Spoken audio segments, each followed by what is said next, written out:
It's the year 1320. In a place called Kyrgyzstan, near a big lake, rats are dying. Not from cat attacks or poison, from something invisible. Something that's about to kill more people than every war in history put together. But here's what will make you scared. This isn't random. This is nature creating the perfect weapon to kill humans. Right now, at this exact moment, tiny bacteria smaller than dust are changing. They're becoming the deadliest killers in human history. And it's happening at the worst possible place and time. You see, this isn't some empty wilderness. This lake sits right in the middle of the world's biggest trade routes. Think of it like the busiest airport in the world, but for medieval merchants. Traders carrying silk from China, spices from India, and silver from Europe pass through here every day. Scientists have found coins in nearby graveyards from places thousands of miles away. This is like finding money from Japan and Mexico in your local cemetery. It shows you how connected this place was to the whole world. This tiny bacteria is about to hop on the medieval equivalent of every airplane, train, and ship on Earth. But the timing makes it a million times worse. Europe just went through 8 years of terrible weather. Crops failed, people starved, 20% of Europeans died from hunger. The survivors are weak, sick, and have terrible immune systems. Europe is like a person who hasn't eaten in weeks, and now they're about to get punched by a professional boxer. Within 28 years, this microscopic change will destroy medieval civilization. It will kill between 75 and 200 million people. It will empty entire cities and erase families that had existed for hundreds of years. But here's the scariest part. We know exactly when it started. Scientists have drilled into the teeth of plague victims buried in dated graves. The tombstones tell us the exact dates, 1338 and 1339. These aren't just deaths. These are the first dominoes falling, the moment the medieval world starts dying and something completely new and terrifying starts being born. Before we watch human civilization collapse in real time, you need to understand what was about to be destroyed, because the medieval world in 1300 was more amazing and more connected than you probably think. The year 1300, the biggest population boom in human history. The numbers are crazy.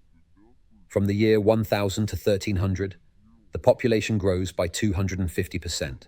That's not 25% or 125%, 250%.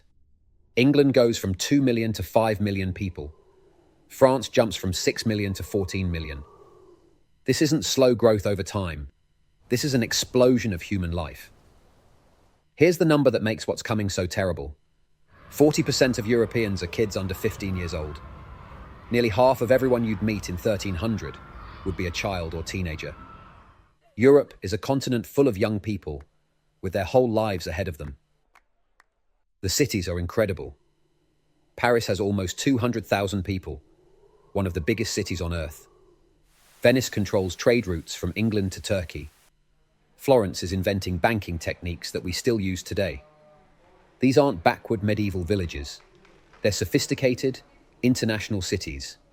The giant cathedrals reaching toward the sky aren't just pretty buildings. They're proof that people believe civilization would last forever. Projects like Notre Dame take hundreds of years to finish because everyone assumes there will be hundreds of years to finish them. Universities are everywhere. The University of Paris is like Harvard, Yale, Oxford, and Cambridge all rolled into one. Scholars come from across the known world to study there. Human knowledge is growing faster than ever before. But hidden under all this success is a deadly weakness. The weather that made this population boom possible is about to turn deadly. From 1000 to 1300, Europe had what scientists call the medieval warm period. Tree rings show that year after year had perfect weather for growing crops. Professor Philip Slavin from the University of Stirling explains, you have this amazing period of consistent good harvests. The yields were improving from about 3 grains per seed to 4 grains per seed. That might not sound like much, but when you're living on the edge, that improvement means the difference between life and death. But around 1300, everything changes. The climate shifts suddenly. The Little Ice Age begins. The Little Ice Age begins. Temperatures drop just a few degrees, but when you're already living on the edge, those few degrees mean disaster. Starting in 1309, Europe gets hit with the worst weather crisis in history. It rains for 26 straight months. Think about that. Over 2 years of almost constant rain.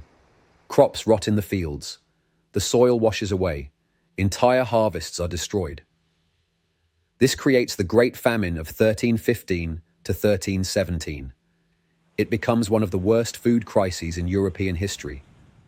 But Professor Slavin points out something important. It's not that Mother Nature creates famine. It's really a man-made problem.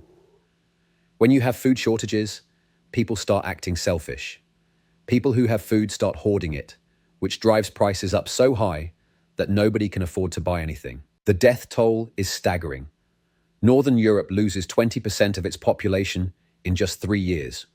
To put that in perspective, a normal famine kills 5 to 10% of people. This one kills twice as many as the worst famines in modern history. But the famine is just the beginning. In 1319, right after people start recovering, a cattle disease hits Britain. It kills 60 to 65% of all cows. The replacement of cattle after this disaster was painful, very expensive, and very slow, Slavin explains. As a result, you're dealing with an entire generation of people deprived of important vitamins from dairy food. You're dealing with an entire generation of very weakened people. Think about what this means. The generation that will face the Black Death grew up malnourished. Their immune systems are shot. Their bodies are weak from years of not getting enough food. They're living in cities packed with people who don't have good sanitation. It's like preparing for a boxing match by not eating for months and then getting a bad case of the flu. The stage is set for biological disaster beyond anything humans have ever experienced. But the danger goes deeper than just hungry people and crowded cities. The very thing that makes medieval Europe successful, its trade connections, is about to become its death sentence. The Silk Road that brings wealth from Asia also brings rats, fleas, and bacteria. The ships that connect London to Constantinople carry goods that make people rich, and biological weapons that will destroy entire civilizations. The social systems that provide order and stability are too rigid to adapt when everything starts changing. The feudal system that organizes farms can't respond quickly to sudden disasters. The church that provides spiritual guidance will offer explanations that are completely wrong. The medical system that treats disease is based on 1,500-year-old theories that don't work. Most dangerously, the confidence that lets medieval Europeans build cathedrals and universities also stops them from imagining that their whole world could disappear overnight. They're about to learn that human civilization is much more fragile than anyone thought. In the mountains of Central Asia, something is stirring that will test every belief about human progress, God's protection, and whether society can survive. The greatest civilization Europe has ever built is about to face the ultimate test, and it's about to fail completely. Let's zoom in, way in, past the trading routes of Central Asia, past what human eyes can see, into the tiny world where the fate of civilizations gets decided by creatures smaller than specks of dust. Here, in the gut of a flea living on a rodent near Lake Issyk-Kul, the most efficient killing machine in history is being born. Meet Yersinia pestis. It's named after a French scientist who will discover it in 1894. But this tiny bacteria has been around for thousands of years. Scientists have found plague DNA in human bones from 3600 BC. This isn't a new disease.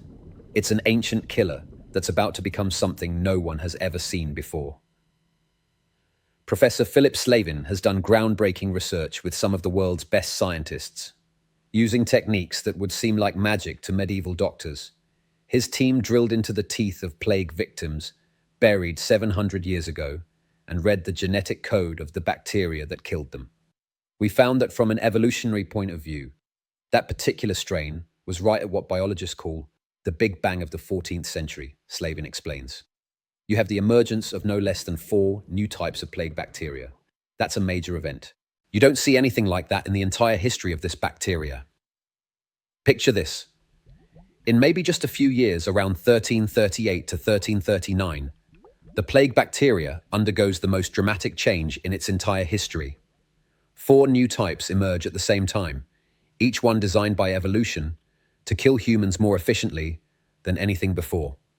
Type 1, better at spreading through fleas. Type 2, better at spreading from person to person through the air. Type 3, kills faster and more efficiently. Type 4, survives longer in the environment. You have 4 new lineages emerging, Slavin emphasizes. You don't see anything like that in the evolutionary history of this bacteria. Something major was happening. But what caused this evolutionary explosion? The answer is in the complicated ecology of how plague spreads, and it shows why the timing and location are so perfectly catastrophic. Plague isn't really a human disease. It's a disease of rodents that sometimes jumps to humans when the balance gets disrupted. Normally, plague bacteria live peacefully in fleas that feed on wild rodents in Central Asia. In this natural cycle, the relationship is almost harmless. The bacteria get food and transportation, the fleas get to keep feeding normally, and the rodent hosts have developed immunity over thousands of years. But when environmental pressures mess up this ancient balance, the system can explode with devastating results. Scientists have published research that shows exactly how these collapses happen. Their theory, plague outbreaks occur when immune rodent populations carrying the bacteria suddenly meet non-immune populations, or when environmental changes kill off the usual animal hosts. Around 1320, both things happen near Lake Issyk-Kul at the same time. Climate change from the Little Ice Age is disrupting traditional habitats. Human expansion is bringing farm animals into contact with wild populations. Political wars are forcing large population movements that break down natural barriers. The result is biological warfare on an evolutionary scale. When immune rodent populations carrying plague meet non-immune populations, the bacteria suddenly face a completely new environment. Strains that can kill more efficiently, spread more rapidly, and survive in new host species have huge advantages. Evolution responds incredibly fast. Bacteria reproduce every 20 to 30 minutes, meaning hundreds of generations can happen in a single day. Natural selection works at a pace that makes genetic adaptation almost instant. Within months, completely new plague strains emerge that are optimized for maximum killing. But how they achieve this killing reveals the evil genius of evolutionary design. When a flea eats these evolved plague bacteria, something horrible happens in its stomach. The bacteria multiply so fast that they form a complete blockage in the flea's gut. The flea literally can't swallow. It becomes desperately hungry, but feeding becomes impossible. Dr. Elena Janega from the London School of Economics explains, "The fleas are on the rats. The fleas get off and get onto everybody. But there are plenty of places in Europe that were hit by the Black Death where it's too cold for rats. They don't have rats, and everybody gets plague anyway. So it doesn't actually have to do with fleas or rats. It's highly contagious between humans. The blocked flea bites again and again, but each bite forces it to throw up bacteria-filled blood back into the wound. The flea becomes a living needle, injecting concentrated plague directly into the bloodstream of everyone it bites. A single infected flea can give plague to dozens of victims before it dies from starvation." But the Central Asian strain evolves beyond just flea transmission. Genetic analysis shows mutations that let it spread directly from human to human in multiple ways. Through breathing. When plague bacteria infect the lungs, victims cough up billions of bacteria in tiny droplets that hang in the air for hours. Anyone breathing that air gets infected. Through blood. The bacteria can enter the bloodstream directly through cuts, contaminated objects, or direct contact with infected body fluids. Through contact, the bacteria can survive on surfaces, in clothes, in stored goods for long periods, spreading through contaminated objects. The evolved strain combines all 3 ways of spreading, creating multiple paths for infection that make stopping it impossible with medieval technology. A single infected person becomes a biological weapon capable of spreading plague through fleas, airborne droplets, blood contact, and contaminated objects.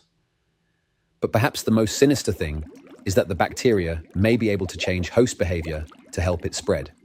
Recent research suggests that plague bacteria produce chemicals that affect brain chemistry in infected animals, creating behavior changes that make disease spread more likely.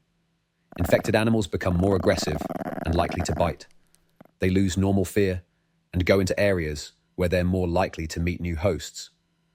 Some even become more social during early infection, maximizing contact with potential victims before becoming obviously sick.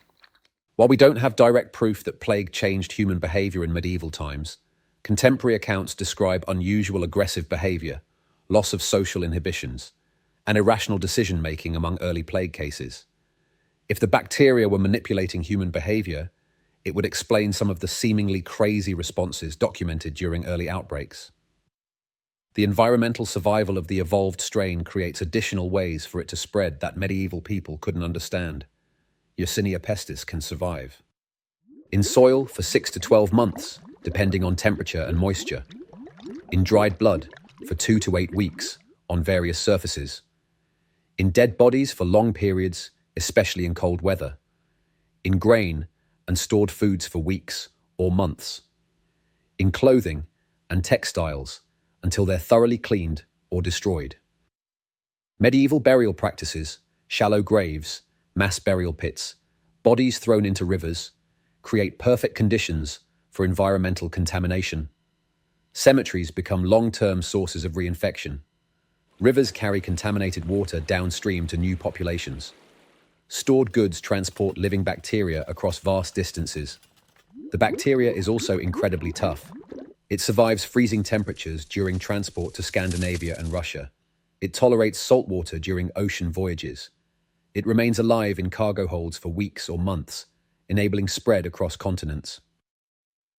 Perhaps most sneakily, plague bacteria can go dormant in certain environments, staying undetectable but alive for long periods, before suddenly reactivating when conditions become good. This explains why plague tends to disappear for years or decades, before returning with renewed fury. The medieval world is about to face a perfect biological storm, a newly evolved superpathogen that combines maximum killing power with maximum spreading ability, emerging exactly when global trade networks can carry it everywhere, targeting populations already weakened by famine and environmental stress. But there's one more factor that makes this evolutionary moment uniquely catastrophic: location. The area around Lake Issyk-Kul isn't just any trade crossroads. It's the beating heart of the most sophisticated trade network in human history. Before the Black Death, Central Asia is one of the most urbanized regions on the planet, with literally hundreds of cities and towns connecting the Caspian Sea to China. Professor Slavin emphasizes this crucial point. We have to distinguish between Central Asia before the Black Death and after the Black Death. Before the Black Death, it was one of the most urbanized parts of the world. You have hundreds of towns of different sizes anywhere between the Caspian and China. The evidence is overwhelming. In the same graveyard where scientists found plague DNA, archaeologists have discovered coins from places as distant as the Afghanistan-Uzbekistan border, Iran, and Uzbekistan. This is a truly global economy operating centuries before Columbus. There were caravans with merchants going all the way from the Caspian, from the Caucasus, from Crimea, all the way to China and then back, Slavin explains. You have more than enough evidence about very extensive long-distance trade happening around the time of the Black Death. But here's the detail that seals humanity's fate. Around the same time that plague is evolving into its deadliest form, political wars are disrupting traditional trade patterns. Fights between various parts of the Mongol Empire are closing segments of the Silk Road. Long-distance trade is becoming paralyzed, just as biological weapons are being loaded into the system. One of the reasons it took such a long time for the Black Death strain to reach Europe, 7 years, is because long-distance trade was paralyzed and the movement of the strain was slow, Slavin notes. 7 years of biological preparation, 7 years for the bacteria to perfect its killing technique, 7 years for political conditions to align in ways that will enable maximum devastation when the plague finally reaches Europe. When plague bacteria finally breaks free from Central Asia in 1346, it isn't just a disease, it's a perfectly engineered biological weapon that has been optimized by evolution itself for the complete destruction of medieval civilization. And absolutely nothing can stop it. 1347. The Crimean Peninsula. The Italian trading city of Caffa sits like a jewel on the Black Sea coast.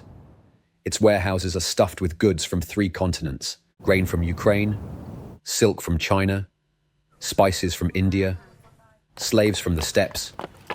Everything that makes the medieval global economy work passes through this crucial port. But Caffa is under siege, and this siege is about to change human history forever. Janibeg, Khan of the Golden Horde, has surrounded the city with the largest Mongol army in decades. These are the descendants of Genghis Khan, warriors who have conquered half the known world. Taking this city should be easy. The Mongols have destroyed cities much larger than Caffa. But something is going catastrophically wrong. The attacking army is dying faster than the defenders, not from enemy weapons, not from starvation or disease they understand, from something invisible that strikes without warning, turning tough warriors into blood-vomiting corpses in hours. Chronicle accounts describe the horror. The Mongols were dying without hope of health. Soldiers who seemed healthy at sunrise were coughing blood by noon and dead by sunset. The siege camps became vast graveyards where the living barely outnumbered the dead. This is the Central Asian plague strain meeting its first major human population. The evolutionary weapon that has been perfecting itself for 7 years is finally testing its killing power on a massive scale. And the results are beyond every biological prediction. Khan Jani Beg watches his military might dissolve before his eyes. These are elite troops who have conquered cities from Hungary to China, reduced to plague-ridden corpses faster than they can be buried. The political and military plans that brought this army to Crimea become meaningless when half your soldiers are dead and the other half are dying. But in desperation, or perhaps in a stroke of military genius that will doom Europe, Jani Beg makes a decision that becomes history's first recorded act of biological warfare. He orders his engineers to load their catapults with a new kind of ammunition, the rotting corpses of his own dead soldiers. An Italian chronicler claims to have witnessed what happens next. The Mongols, exhausted by such a plague and disease, amazed and stupefied, observing themselves dying without hope of health, ordered dead bodies to be placed on their catapults and thrown into the city of Caffa, so that by means of these horrible missiles, the defenders would die widely. Picture this moment: massive catapults designed for hurling stones, now launching decomposing human bodies over the walls of Caffa. The defenders watch in horror as diseased corpses rain down into their streets, marketplaces, and homes. Some bodies explode on impact, spraying infected blood and tissue across wide areas. Others land intact, creating pools of contamination that seep into the ground and water supply. The Italian defenders inside Caffa are brave and determined, but they're fighting an enemy they can't see or understand. They work frantically to drag diseased corpses from their streets and dump them into the sea, but they don't understand what they're fighting. The plague bacteria doesn't need living hosts to survive. It persists in dried blood, in soil, in the very air they breathe. More crucially, rats are everywhere. Black rats, the most efficient disease carriers in the animal kingdom. They're in the granaries storing grain from across Eastern Europe. They're in the warehouses packed with goods from 3 continents. They're in the ships moored in the harbour, ready to carry trade goods to markets from London to Alexandria. And they're covered in fleas, billions of tiny insects that are about to become weapons of mass destruction. Dr. Elena Janega explains the brutal efficiency. European black rats would have these fleas, and then the fleas would just get off and get onto everybody. But there's plenty of places in Europe that were hit by the Black Death, where it's too cold for rats. They don't have rats, and everybody gets plague anyway.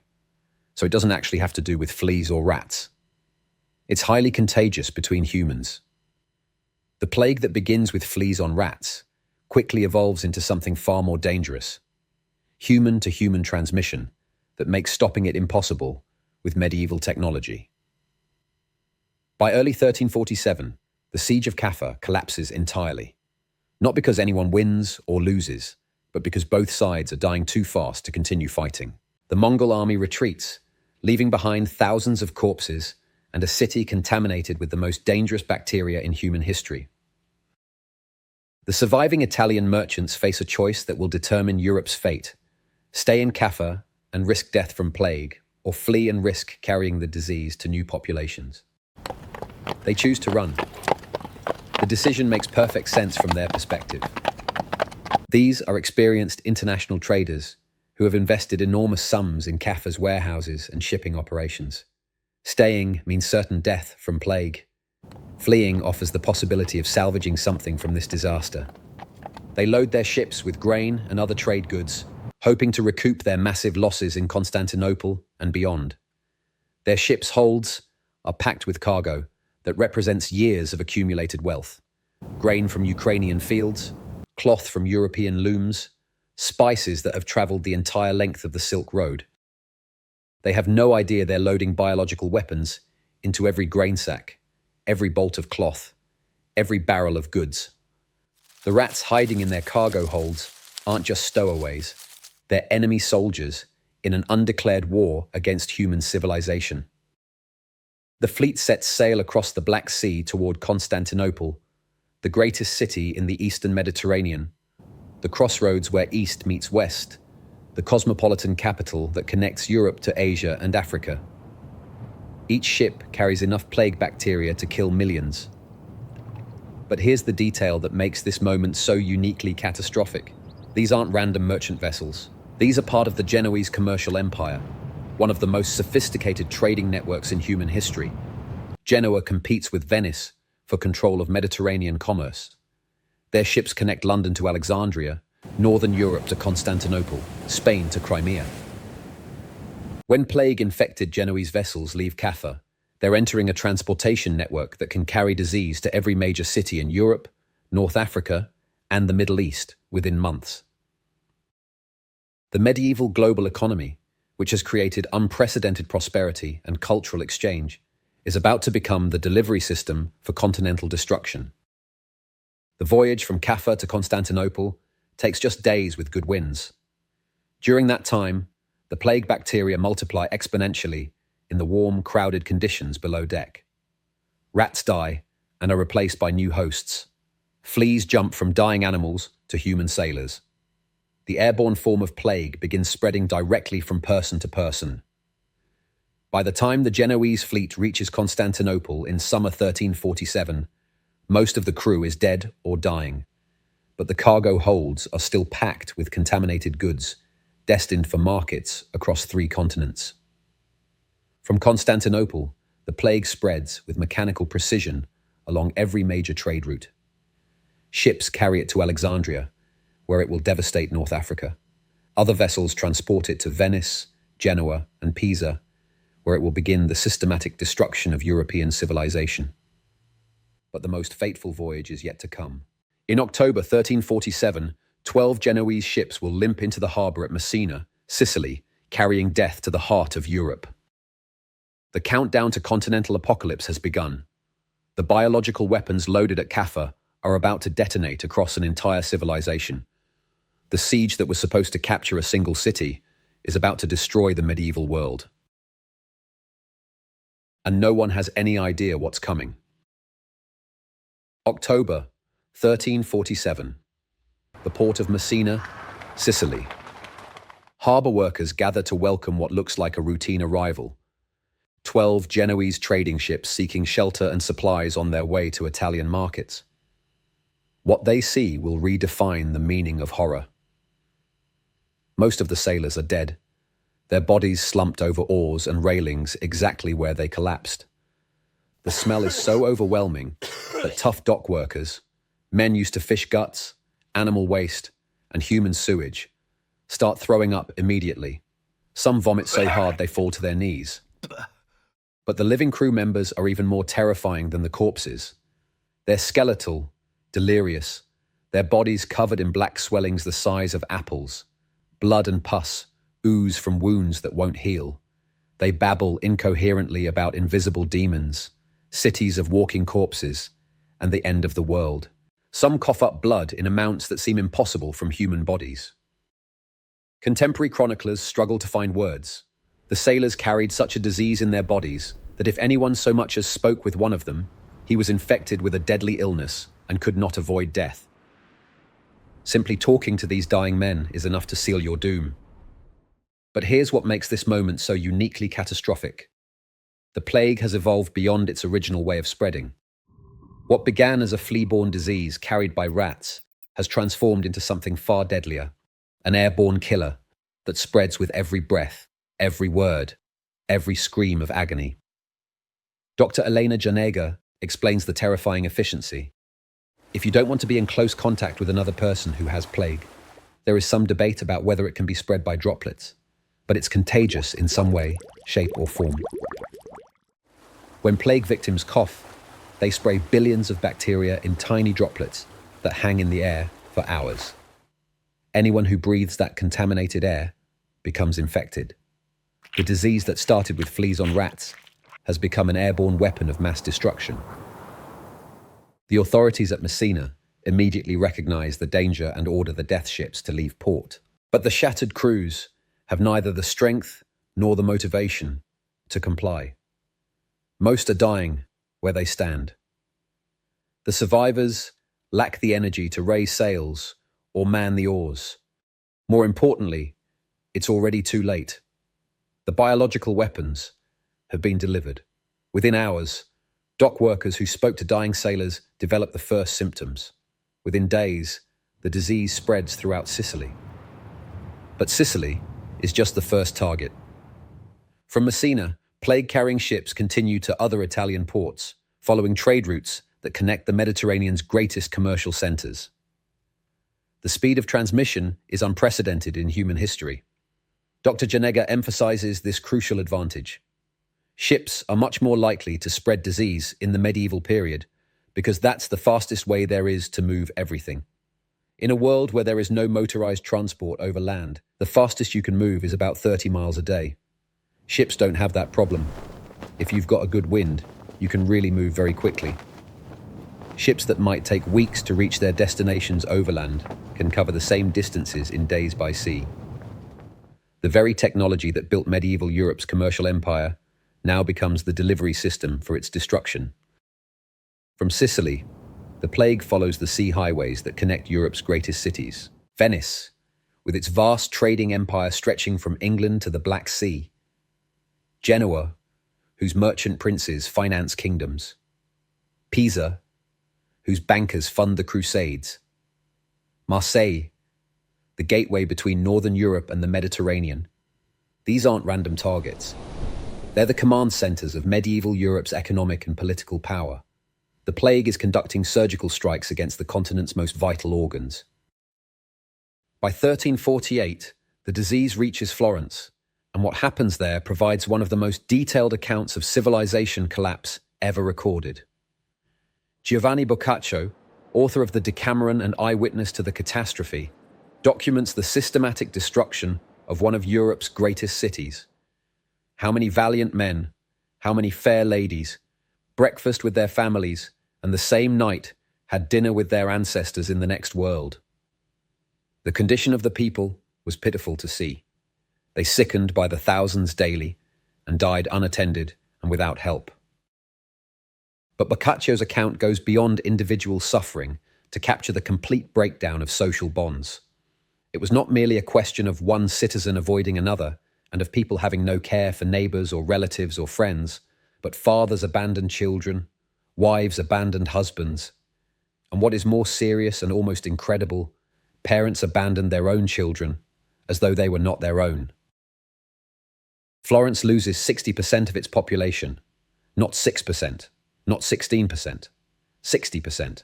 In one of Europe's most sophisticated cities, 6 out of every 10 people die within a single year. The infrastructure of civilization simply evaporates. Another Florentine chronicler describes the logistical nightmare. It was not merely a question of one citizen avoiding another, but very few people cared for the sick. Only those who expected to gain by inheritance, and even these came to a wretched end. So many died that all believed it was the end of the world. There aren't enough living to bury the dead. Bodies pile up in streets like firewood. The city government resorts to digging mass graves, layering corpses like lasagna, with layers of pasta and cheese, as one chronicler puts it with grim efficiency. But the most horrifying detail is how quickly normal human behavior collapses under biological pressure. Body collectors, people paid to haul away the dead, become both essential and despised. These workers stalk the streets with shovels and carts, charging whatever they can get from desperate families. Some collectors maintain professional standards and provide necessary services with dignity. Others become predators, demanding outrageous prices, breaking into houses to steal from the dead, even threatening to murder the living and pass them off as plague victims if they don't pay bribes. Dogs roam the streets, dragging half-decomposed human remains from shallow graves to feast on in public squares. The proud city that gave birth to Renaissance banking and culture becomes a charnel house where the living envy the dead. But Florence is just one example. Similar scenes unfold across Europe as the plague spreads with mechanical precision along trade routes. By ship along the Mediterranean coast, Marseille falls when infected vessels arrive from Italian ports. From there, the plague spreads inland through river valleys, reaching places where the Pope himself will watch helplessly as his cardinals die around him. By caravan across mountain passes, the disease follows ancient Roman roads through Switzerland and Austria, reaching German trading cities along major rivers. By river barge through the Low Countries, plague-infected goods travel up rivers that connect Mediterranean markets to northern European commercial centres. Across the English Channel, in May 1348, a ship from Bordeaux docks at Melcombe Regis on England's south coast. Within a month, the plague has spread to Bristol, London, and crossed to Ireland. Into Scandinavia, through trading ports, the disease reaches Bergen and Oslo, then spreads throughout Norway, Sweden, and Denmark. Deep into Eastern Europe, plague follows trade routes through Poland and into Russia, reaching areas so remote that some don't experience the disease until 1353. By 1350, the plague has reached the Arctic Circle. By 1353, it has penetrated regions that barely qualify as part of the known world. Only a few isolated areas, remote mountain valleys, distant islands, territories with no trade connections, escape the continental catastrophe. But here's what makes this biological invasion so uniquely devastating. It's not just the raw speed of transmission. It's the systematic targeting of civilization's most vital functions. The plague doesn't spread randomly. It follows the economic arteries that keep medieval Europe alive. It strikes first and hardest at the commercial centers that coordinate trade, the ports that connect regions, the cities that concentrate population and wealth. Medieval Europe's greatest strength, its sophisticated trade networks and urban centers, becomes its fatal weakness when faced with pandemic disease. The very connections that create prosperity also create vulnerability on an unprecedented scale. And the worst is yet to come. Here's the number that will change how you understand human catastrophe. Before the Black Death, 40% of Europeans are kids under 15 years old. After the plague passes, 60 to 70% of the dead are children and teenagers. Read that again. Let it sink in. The Black Death isn't just killing people randomly. It's systematically wiping out the future of human civilization. The generation that should rebuild European society is being erased before they can have children. The implications are staggering beyond belief. When the plague finally ends, Europe is left with a population that's mostly old people. The population pyramid has been completely flipped upside down.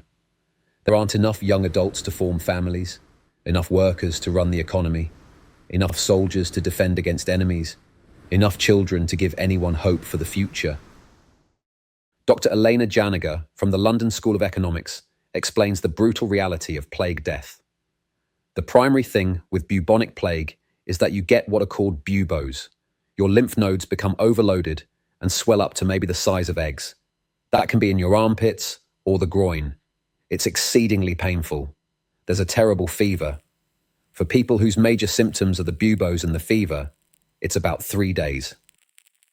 3 days, from first symptoms to death in 72 hours. But bubonic plague is just one form of the disease. There are 3 distinct types, each with its own horrifying characteristics that show why medieval medicine is completely helpless. Bubonic plague, spread mainly by infected fleas. Death rate, 60 to 80%. Time to death, 5 to 6 days. The signature black swellings give the disease its name, but the suffering is beyond description. Victims develop buboes the size of apples in their lymph nodes, with high fever, delirium, and excruciating pain. The lucky ones die quickly. Pneumonic plague, spread person to person through the air. Death rate, 100%. Time to death, 2 to 3 days. Victims literally drown in their own blood as the bacteria destroy lung tissue. They cough up massive amounts of blood until their breathing systems completely shut down. Dr. Janega notes, in cases where people's lungs are infected, we do see cases where people die within 24 hours. Septicemic plague, spread by infected fleas directly into the bloodstream. Death rate, 100%. Time to death, 6 hours. Arms and legs turn black as the blood circulation system shuts down. Victims are often dead before they show any visible symptoms. 6 hours from infection to death. Healthy at breakfast, dead before dinner. 6 hours. Imagine saying goodbye to your children in the morning and never seeing them again. Imagine a disease so efficient that medical treatment is literally impossible because there isn't time to even try treatment. The psychological impact on survivors is beyond description. Agnolo di Tura from Siena captures the existential horror. The mortality was a cruel and horrible thing. It seemed that almost everyone became stupefied seeing the pain. It is impossible for the human tongue to recount the awful truth. Father abandoned child, wife husband, one brother another. For this illness seemed to strike through breath and sight, and so they died. I buried my 5 children with my own hands, he writes, and so many died that all believed it was the end of the world. 5 children, buried by their father, with his own hands, because there's no one else left alive to do this most basic human duty. But individual tragedies, however heartbreaking, can't capture the systematic destruction of entire populations. The numbers are so large, they become meaningless, so let's make them real. England's population drops from about 5 million to 2.5 million, a loss of 50% in 7 years. France falls from 14 million to maybe 8 million. The Holy Roman Empire loses between 25 and 60% of its people, depending on the region. But these big statistics hide even more devastating local catastrophes. Some cities lose 90% of their population. Entire villages vanish so completely that within a generation, it's as if they never existed. In Bremen, city officials carefully record the names of plague victims, 6,966 named deaths, plus an estimated 1,000 additional corpses whose identities are lost. In a city of perhaps 12,000 to 15,000 people, more than half die from plague. Hamburg provides detailed professional death statistics that show how completely urban society collapses. 12 out of 34 bakers die. 18 out of 40 butchers. 27 out of 50 civil servants. Most devastating of all, 16 out of 21 city council members die, effectively destroying city government. Similar patterns repeat across Europe. Cities everywhere report death rates of 30% or higher among their governing classes. The people responsible for maintaining social order, coordinating economic activity, and providing leadership during crisis are dying faster than they can be replaced. But the demographic catastrophe goes far deeper than raw death numbers.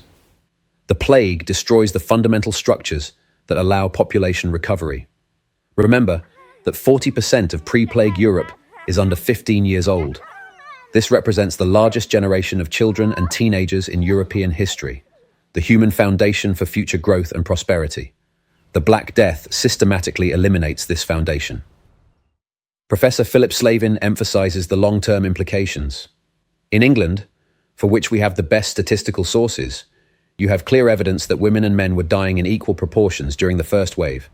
But when you get to the second wave in 1361 to 1362, then something really remarkable happens. You have clear evidence that men were much more prone to the second wave, and much fewer women would die. The plague doesn't just hit once and disappear.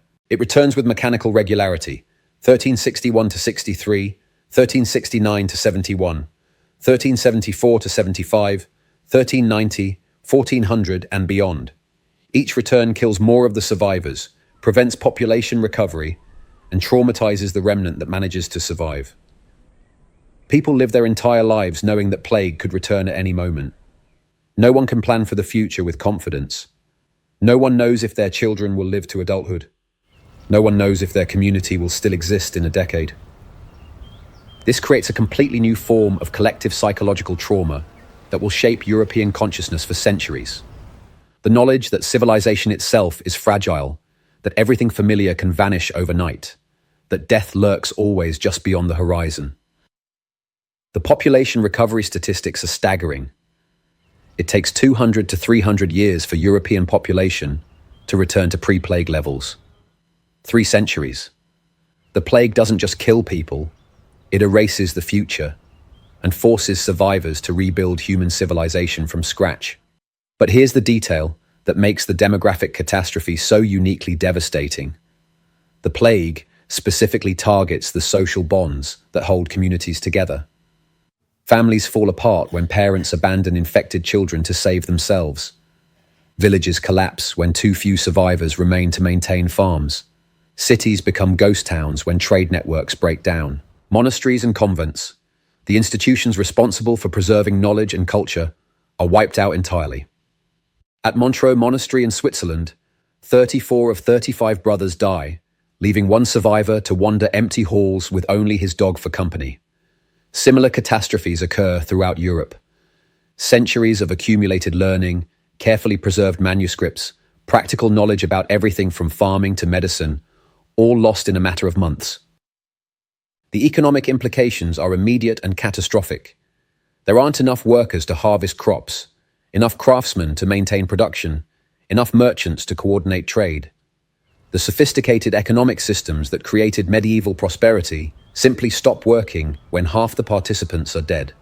Farm production collapses not just because farmers die, but because the complex systems supporting agriculture, seed distribution, tool manufacturing, harvest coordination, food storage, require large numbers of coordinated workers. When populations fall by 50% or more, these systems can't be maintained.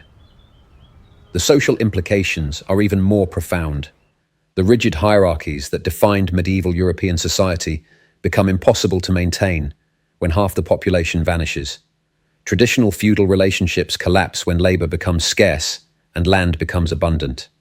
But perhaps the most devastating impact is cultural.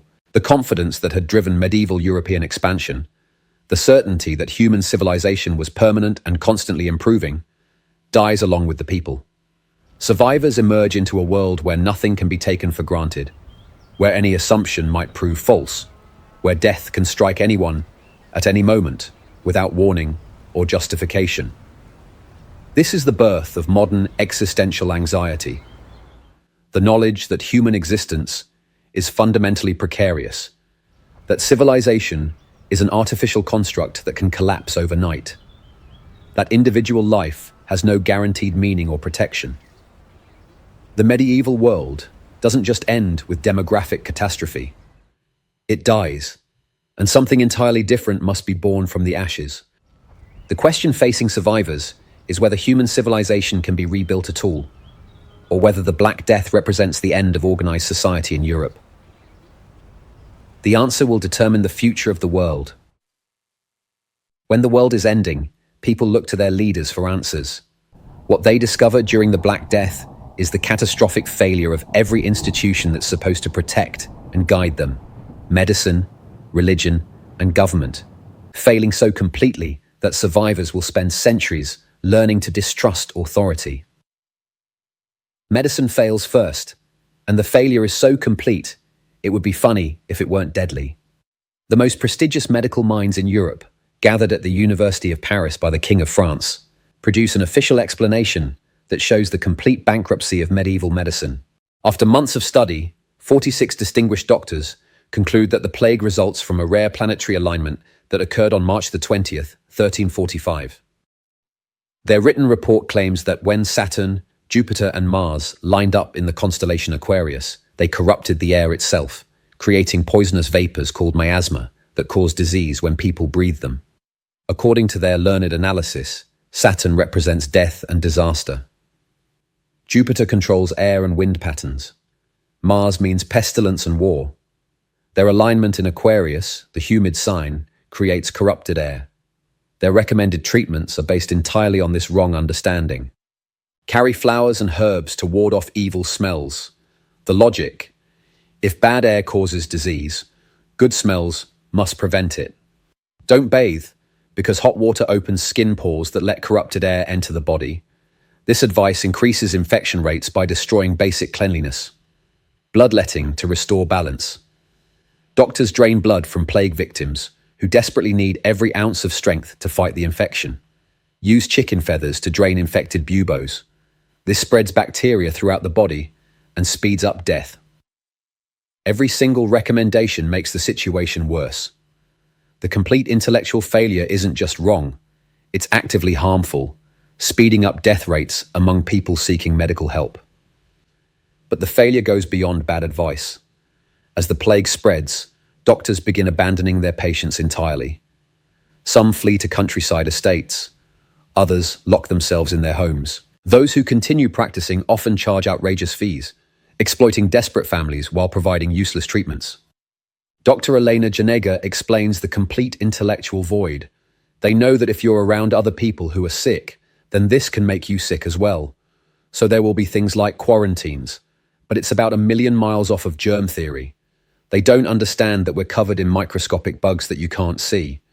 They're really doing their best all the time, but they don't have the knowledge to understand what they're fighting. The University of Oxford doctors write to the Lord Mayor of London with advice that shows medical helplessness. If an ulcer appears near the ear or the throat, take blood from the arm on that side. But if you have an ulcer in the groin, then open a vein in the foot, between the big toe and its neighbour. At all events, bloodletting should be carried out when the plague first strikes. Bloodletting, the universal medieval cure that weakens patients at the exact moment they need maximum strength. Other recommended treatments include Edward IV's plague medicine, still being recommended 130 years after the Black Death. Take an egg that is newly laid and make a hole in either end and blow out all that's within and lay it to the fire and let it roast till it may be ground to powder. Then take a quantity of good treacle and mix it with chives and good ale and make the sick drink it for 3 evenings and 3 mornings. Complex mixtures containing dozens of ingredients, including snake flesh, believed to counteract all poisons. Astrological timing. Treatments must be given only when planetary alignments are favorable, often delaying care for days.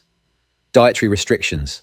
Patients are forbidden foods that might heat their blood, often including nutritious items that could help recovery. The medical establishment's failure is so complete that many people turn to folk remedies, religious cures, or simply give up on treatment entirely. Popular alternatives include drinking unicorn horn powder, actually narwhal tusk, wearing written prayers as jewelry, eating powdered emeralds, placing live chickens on buboes to draw out infection, breathing vapors from boiled urine. None of these work either, but at least they don't actively speed up death like professional medical treatments. The Church's failure is even more devastating because it represents the collapse of spiritual as well as practical authority. For nearly 1,000 years, the Catholic Church has provided Europeans with a framework for understanding suffering. Bad things happen because of sin. Good things happen because of virtue, and God's will is ultimately just and merciful. The Black Death destroys this entire worldview. When the plague kills holy monks alongside corrupt merchants, when it destroys entire convents while sparing brothels, when it claims innocent children while leaving hardened criminals untouched, traditional explanations become impossible to maintain. Pope Clement VI finds himself issuing contradictory statements that reveal the Church's intellectual confusion. He condemns flagellant movements, groups of mainly upper-class men who whip themselves bloody in public displays of penance, believing their suffering will end the plague. But this undermines the principle that virtuous suffering is meaningful. He protects Jews from persecution through papal bulls, asserting their innocence in causing the plague. But this contradicts popular belief that killing Christ's enemies will appease divine wrath. He blesses rivers for mass burial when regular graveyards overflow. But this contaminates water supplies and spreads disease. Religious communities suffer catastrophic death rates because they live in close quarters where disease spreads rapidly, and their calling requires ministering to the sick and dying. Entire monasteries are wiped out. The institutional knowledge of centuries, carefully preserved manuscripts, theological scholarship, practical expertise, vanishes in months. The monastery of Montreux loses 34 of 35 brothers. Similar catastrophes occur everywhere. The people responsible for maintaining European intellectual and spiritual life are dying faster than they can be replaced. The sickness spreads quickly. But the most damaging aspect of religious failure is the behavior of surviving clergy. Some flee their posts to save their lives, abandoning congregations in their hour of greatest need. Others stay and die while providing last rites, often becoming victims themselves. Both responses create problems for institutional credibility. Fleeing clergy are seen as cowards who abandon their sacred duties. Martyred clergy are admired, but leave their communities without spiritual guidance. The theological explanations offered by church authorities range from contradictory to bizarre. Divine punishment theory. God is punishing humanity for its sins. But why are the virtuous suffering alongside the wicked? Divine mercy theory. God is calling the faithful home to paradise early, but why is he doing it through such horrible suffering? Satanic origin theory. The devil is causing the plague to destroy Christian civilization, but why can't God stop it? End times theory. The plague signals the end of the world and Christ's second coming, but when the world doesn't end, what then? None of these explanations make sense when confronted with the plague's random distribution of suffering. Political authorities fail last, but most completely, because they lack any framework for dealing with a crisis of this magnitude. Medieval governments have no concept of public health, no understanding of disease transmission, no coordinated response capabilities. Each city, region, and local lord responds individually, often making the situation worse. King Philip VI of France turns to the University of Paris medical faculty and receives the planetary alignment theory. He implements policies based on completely false assumptions about disease causation. King Edward III of England blames the plague on filth in London's streets and the Thames River. While poor sanitation does contribute to disease spread, he completely misses the actual transmission mechanisms. Minimal impact on plague mortality. Emperor Charles IV of the Holy Roman Empire, supposedly the protector of Jews throughout the empire, actively helps their persecution. He pre-approves the seizure of Jewish property in cities where massacres haven't even occurred yet. In Nuremberg, he authorizes the destruction of the synagogue and its replacement with a church, making clear that the Jewish community can expect no imperial protection. The failure of central authority creates a power vacuum that local authorities struggle to fill. City governments collapse when council members die faster than they can be replaced. Rural lordships fragment when noble families are wiped out. Regional administration breaks down when too few educated administrators survive to maintain government functions. Some authorities attempt quarantine measures, but they lack the knowledge to implement them effectively.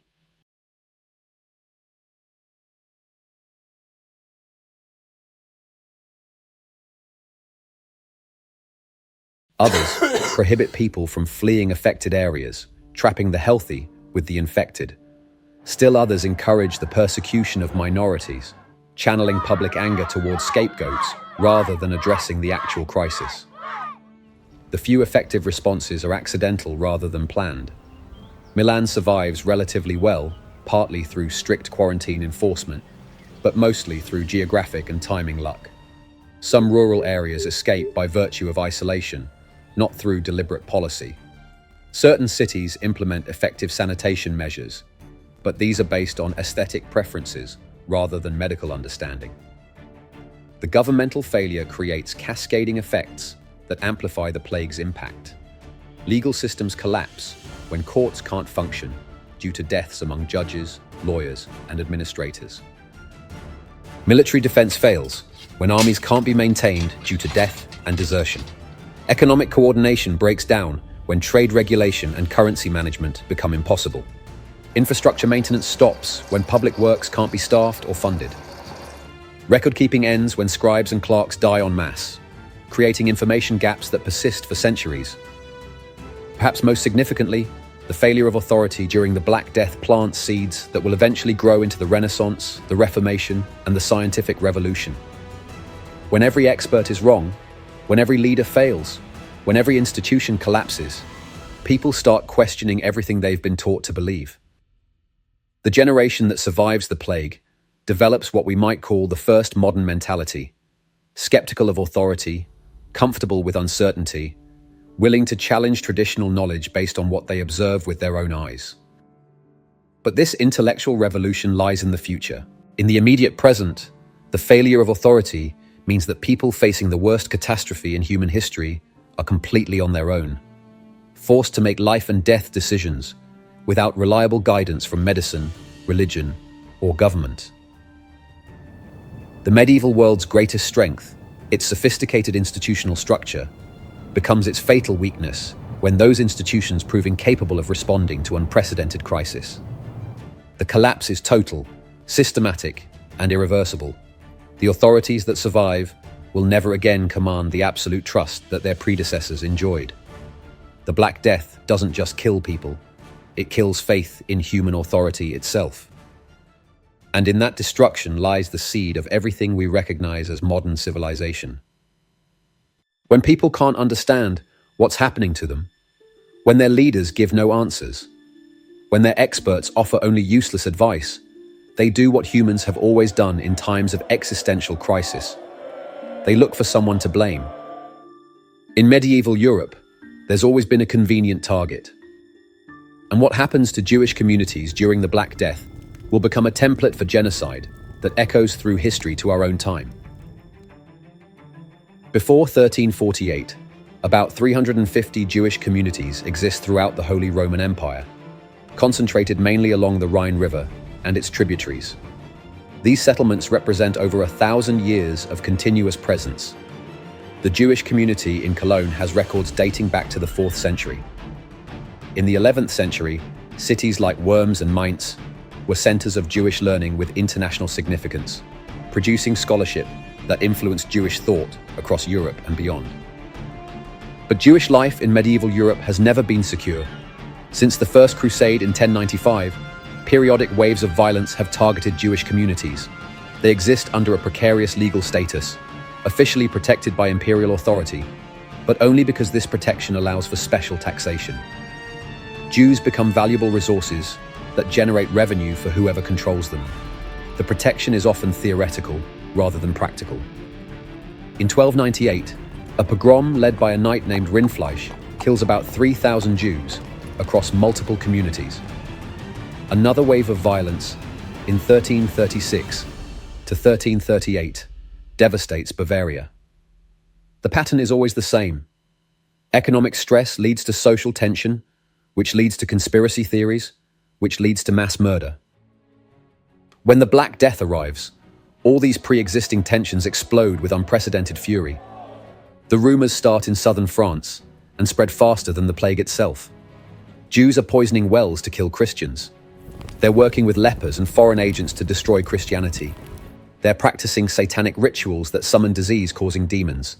They're part of an international conspiracy to eliminate Christianity from Europe. None of it is true. Jews are dying of plague at the same rates as everyone else, often higher rates because they live in crowded urban quarters where disease spreads rapidly. But logic has no place in a world gone mad with fear and grief. The persecution follows a pattern that reveals its true nature: economic opportunism disguised as religious righteousness. In Strasbourg, the Jewish community initially finds protection from the city's chief magistrate, who refuses to believe the accusations and uses the city guard to protect Jewish neighborhoods. But economic pressure proves irresistible. The artisan guilds, seeking political power and debt relief, overthrow the patrician government and blame both the plague and their economic problems on Jewish patrician collaboration. On February the 14th, 1349, Valentine's Day, approximately 2,000 Jews are rounded up in Strasbourg. A contemporary chronicler records the massacre with chilling matter-of-factness. On Friday, they caught the Jews. On Saturday, they burned them. There were about 2,000 of them. Those who converted were spared, and children were taken out of the fire against their parents' wishes, baptized and brought up by Christian families. All the debts owed to the Jews were cancelled. Their pawns and letters of credit returned. The cash was distributed amongst the guilds. Note that final detail. This isn't just religious persecution. It's systematic economic redistribution. All debts to Jewish moneylenders are cancelled. All their property is confiscated and divided among the very guilds that organized the massacre. The magistrate who tried to protect the Jews is exiled, and his fortune divided among the conspirators. The pattern repeats across Europe with mechanical precision. In Nuremberg, the city government owes 70,000 gold guilders to the Jewish community, roughly the city's entire annual budget. After the Jewish community is destroyed, that debt simply vanishes. The savings fund public works projects and guild privileges for generations. In Frankfurt, city authorities initially resist popular pressure to persecute their Jewish neighbors, but economic calculations override moral considerations. When the massacre finally proceeds, Jewish property is systematically catalogued and distributed according to predetermined formulas. The scale of destruction is unprecedented in European history. By 1351, some 60 large and 150 smaller Jewish communities will have been destroyed. Nearly 350 settlements along the Rhine, communities that had existed for over 1,000 years, are wiped out entirely. The methods vary, but the results are consistent. Mass burning is popular because it's public and theatrical. Entire communities are herded into synagogues or public squares and burned alive. The spectacle serves both as entertainment and as a demonstration of Christian solidarity against the alleged poisoners. Drowning is used in river cities, where bodies can be disposed of easily. Jews are tied together and thrown from bridges or boats, often with stones attached to ensure they sink quickly. Beating to death by mobs is common in smaller towns, where organized burning is impractical. These attacks often begin with individual accusations and escalate to community-wide violence. Forced conversion is offered as an alternative to death, but the terms are deliberately humiliating. Converts must publicly renounce Judaism, often including detailed confessions of alleged crimes they never committed. Children present a special problem for the persecutors. Many are forcibly baptized and given to Christian families, creating a generation of traumatized survivors with no knowledge of their origins. Others are killed alongside their parents when they refuse conversion. The psychological trauma of watching children murdered or stolen adds another layer of horror to communities already facing extinction. But perhaps the most chilling aspect of the persecution is how quickly civilized society turns barbaric. These aren't random outbursts of violence by ignorant peasants. They're organized campaigns often planned and executed by civic and religious authorities. In many cities, the persecution is preceded by formal legal proceedings where Jews are tortured into confessing to well poisoning. Under extreme duress, some victims provide detailed accounts of how the poisoning conspiracy supposedly works. These forced confessions are then used to justify massacres in other cities. The Bishop of Würzburg eventually captures and executes one of the worst pogrom leaders, but only after 900 Jews have already been killed in his territory. The intervention comes too late to save most communities, and too late to prevent the establishment of persecution as an acceptable response to crisis. Emperor Charles IV, supposedly the official protector of Jews throughout the empire, actively helps their destruction. He pre-approves the seizure of Jewish property in cities where massacres haven't even occurred yet. He authorizes the destruction of synagogues and their replacement with churches. He makes clear through his actions that Jews can expect no protection from imperial authority. In Nuremberg, he approves the destruction of the main synagogue and its replacement with the Church of Our Lady 2 days before the massacre begins. This official approval eliminates any doubt about imperial policy and provides legal cover for local authorities.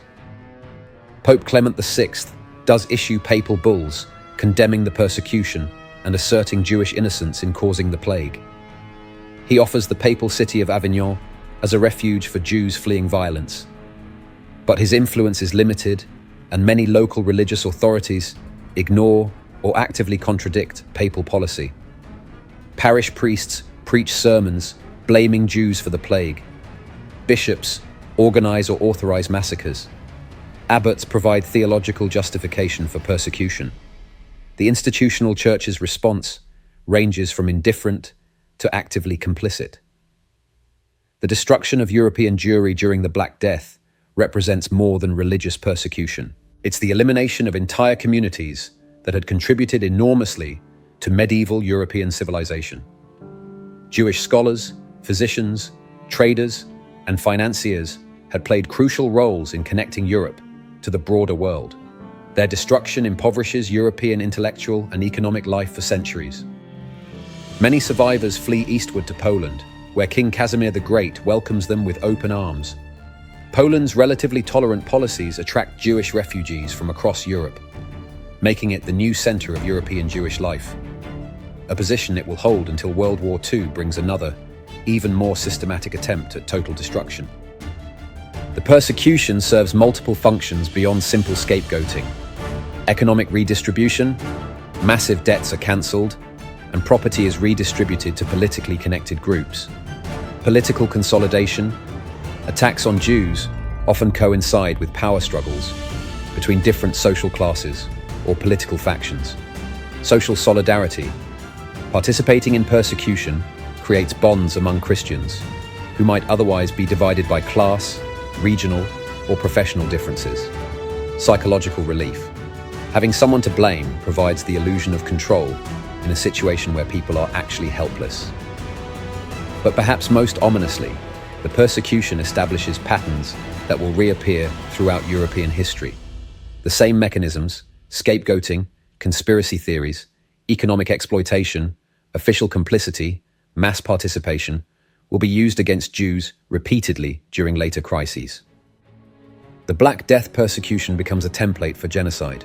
The techniques of identification, isolation, property confiscation, and systematic murder will be refined and applied again during the Spanish Inquisition, the Cossack massacres, the Russian pogroms, and ultimately the Holocaust.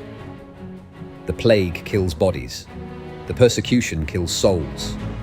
Both leave scars that last for centuries and teach lessons about human nature that we ignore at our peril.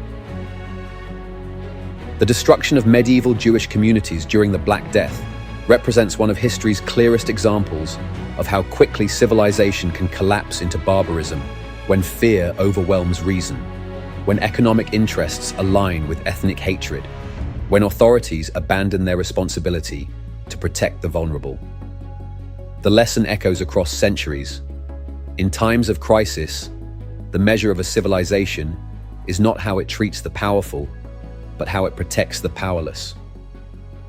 By this measure, medieval Europe fails catastrophically, and the failure echoes into our own time. To understand why the Black Death kills more efficiently than any disease in human history, why it destroys civilizations faster than wars or famines, we need to look into the tiny world where bacteria have spent millions of years learning how to kill. This isn't just any bacteria. Yersinia pestis is the result of millions of years of evolution, a microscopic predator that has spent all that time learning how to exploit animal biology to make copies of itself. But the strain that emerges in 14th century Central Asia represents something unprecedented, a quantum leap in killing power that transforms a regional disease into a species-threatening pandemic. Professor Philip Slavin's revolutionary research, done with some of the world's most advanced laboratories, has revealed the genetic signature of this transformation. Using DNA extraction techniques that can recover genetic material from 700-year-old tooth pulp, his team achieved something that would have seemed impossible just decades ago. They read the genetic code of the bacteria that killed medieval plague victims. We managed to get access to skulls from northern Kyrgyzstan, where the Black Death started, Slavin explains. Our amazement, we found that there was indeed presence of Yersinia pestis bacteria in those skulls. But even more remarkably, we found that evolutionarily speaking, that particular strain was falling right on what biologists refer to as the Big Bang of the 14th century. This Big Bang represents one of the most dramatic evolutionary transformations ever documented. In perhaps just a few years around 1338 to 1339, Yersinia pestis undergoes simultaneous mutations that create 4 entirely new lineages, each optimized for different aspects of the killing process. Lineage 1, enhanced flea transmission efficiency. Lineage 2, improved human-to-human airborne spread. Lineage 3, increased killing speed and power. Lineage 4, environmental persistence and long-range survival. You have the emergence of no less than 4 new lineages, Slavin emphasizes. That's a major event. You don't really get to see anything like that in other known evolutionary history of the same bacterium. Something quite major was happening at the same time. But what triggers this evolutionary explosion? The answer lies in the complex ecology of plague transmission and reveals why the timing and location are so catastrophically perfect. Plague isn't primarily a human disease. It's a disease of rodents that occasionally spills over into human populations when ecological balances get disrupted.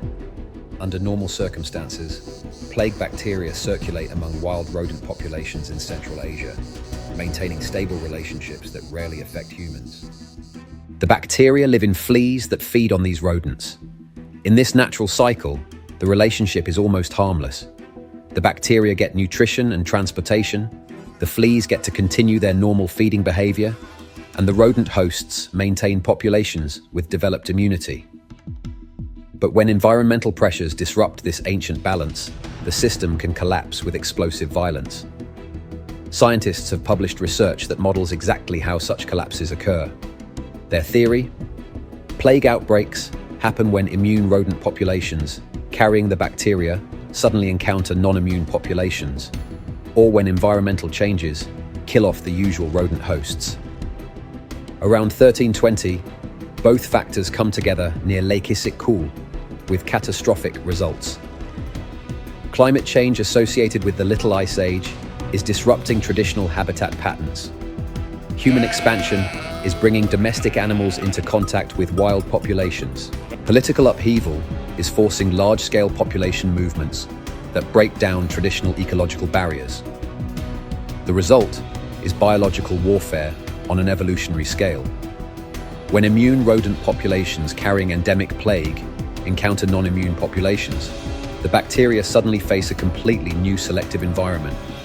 Strains that can kill more efficiently, spread more rapidly, and survive in new host species have enormous reproductive advantages. Evolution responds with stunning speed. Bacteria reproduce every 20 to 30 minutes under optimal conditions, meaning hundreds of generations can occur in a single day. Natural selection operates at a pace that makes genetic adaptation almost instantaneous by biological standards. Within months, entirely new plague strains emerge that are optimized for maximum lethality. But the mechanism by which they achieve this lethality reveals the diabolical efficiency of evolutionary design. When a flea ingests these evolved plague bacteria, something horrifying happens in its digestive system. The microbes multiply so rapidly that they form a complete blockage, called a Yersinia plug that obstructs the flea's gut. The flea literally cannot swallow. It becomes desperately, frantically hungry, but feeding becomes impossible. Dr. Elena Janega explains the devastating efficiency. The fleas are on the rats. The fleas would just kind of get off and get onto everybody. But having said that, there's plenty of places in Europe that were hit by the Black Death where it's too cold for rats. They don't have rats, and everybody gets plague anyway. So it doesn't actually have to do with fleas or rats. It's highly communicable between humans. The blocked flea bites again and again, but each bite forces it to throw up bacteria-laden blood back into the wound. The flea becomes a living needle, injecting concentrated plague directly into the bloodstream of every host it encounters. A single infected flea can transmit plague to dozens of victims before dying from starvation. But the Central Asian strain evolves beyond this flea-based transmission mechanism. Genetic analysis reveals mutations that enable direct human-to-human spread through multiple pathways. Respiratory transmission. When plague bacteria infect the lungs, they enable pneumonic plague, airborne transmission through coughing, speaking, or breathing. Victims exhale billions of bacteria in microscopic droplets that hang in the air for hours. Anyone breathing that contaminated air becomes infected. Bloodborne transmission. Septicemic plague occurs when bacteria enter the bloodstream directly through wounds, contaminated objects, or direct contact with infected bodily fluids. Contact transmission. The bacteria can survive on surfaces, in clothing, in stored goods for extended periods, enabling transmission through contaminated objects. The evolved strain combines all three transmission modes, creating multiple pathways for infection that make containment impossible with medieval technology. A single infected person becomes a biological weapon capable of spreading plague through flea vectors, airborne droplets, blood contact, and environmental contamination. But perhaps the most sinister adaptation is the bacteria's ability to manipulate host behavior to maximize transmission. Recent research suggests that Yersinia pestis produces compounds that affect brain chemistry in infected mammals, creating behavioral changes that increase the likelihood of disease spread. Infected animals become more aggressive and likely to bite. They lose normal fear responses and venture into areas where they're more likely to encounter new hosts. Some even exhibit increased social behavior during the early stages of infection, maximizing contact with potential victims before becoming obviously ill. While direct evidence for behavioral manipulation in medieval plague victims is limited, contemporary accounts describe unusual aggressive behavior, loss of social inhibitions, and irrational decision-making among early plague cases. If the bacteria were indeed manipulating human behavior, it would explain some of the seemingly irrational responses documented during the early stages of outbreaks. The environmental persistence of the evolved strain creates additional transmission pathways that medieval people couldn't understand or predict. Yersinia pestis can survive in soil for 6 to 12 months, depending on temperature and moisture conditions, in dried blood for 2 to 8 weeks on various surfaces, in corpses for extended periods, especially in cold conditions, in grain and stored foods for weeks or months, in clothing and textiles until they're thoroughly cleaned or destroyed. Medieval burial practices, shallow graves, mass burial pits, bodies thrown into rivers, create perfect conditions for environmental contamination. Cemeteries become long-term sources of reinfection. Rivers carry contaminated water downstream to new populations. Stored goods transport viable bacteria across vast distances. The bacterium is also remarkably hardy. It survives freezing temperatures during transport to Scandinavia and Russia. It tolerates saltwater exposure during ocean voyages. It remains viable in cargo holds for weeks or months, enabling intercontinental spread. Perhaps most insidiously, plague bacteria can enter dormant states in certain environments, remaining undetectable but viable for extended periods, before reactivating when conditions become favorable. This explains the plague's tendency to disappear for years or decades before returning with renewed virulence. The medieval world faces a perfect biological storm, a newly evolved superpathogen that combines maximum lethality with maximum transmissibility, emerging at exactly the moment when global trade networks can carry it to every corner of the known world, targeting populations already weakened by famine and environmental stress. But the evolutionary arms race doesn't end with bacterial adaptation. Human populations begin evolving in response to plague pressure, though much more slowly than bacterial generations. Modern genetic analysis reveals that the Black Death created one of the strongest selection pressures in human evolutionary history. The CCR5 delta 32 mutation, which provides some protection against plague, jumps from extreme rarity, 0.2% of the population, to significant prevalence over 15% in some regions within just a few generations. Other genetic variants that boost immune function, improve wound healing, and enhance stress tolerance also become more common in post-plague European populations. The Black Death literally reshapes human genetics in ways that remain visible today. The result is an evolutionary arms race that continues for centuries. Plague bacteria evolve new strategies for infection and transmission. Human populations develop genetic and cultural adaptations for resistance and survival. The outcome of this microscopic war will determine which species dominates the post-medieval world. The Black Death represents evolution in real time, biology's ultimate test of human adaptability. The outcome will determine whether Homo sapiens survives as a species or joins the countless other species that have fallen victim to microscopic predators. It's biological warfare at its most fundamental level, and the stakes couldn't be higher. Watch a 1,000-year-old civilization die in real time. The process is methodical, unstoppable, terrifyingly predictable. First, individuals collapse, then families fall apart, then communities implode, then entire regions go dark. Finally, the very idea of organized society breaks down completely. This isn't random destruction. It's systematic dismantling of every structure that makes human civilization possible. Start with the most basic unit of human society, the family. Medieval European families are large, multi-generational networks that provide economic support, social identity, and emotional security.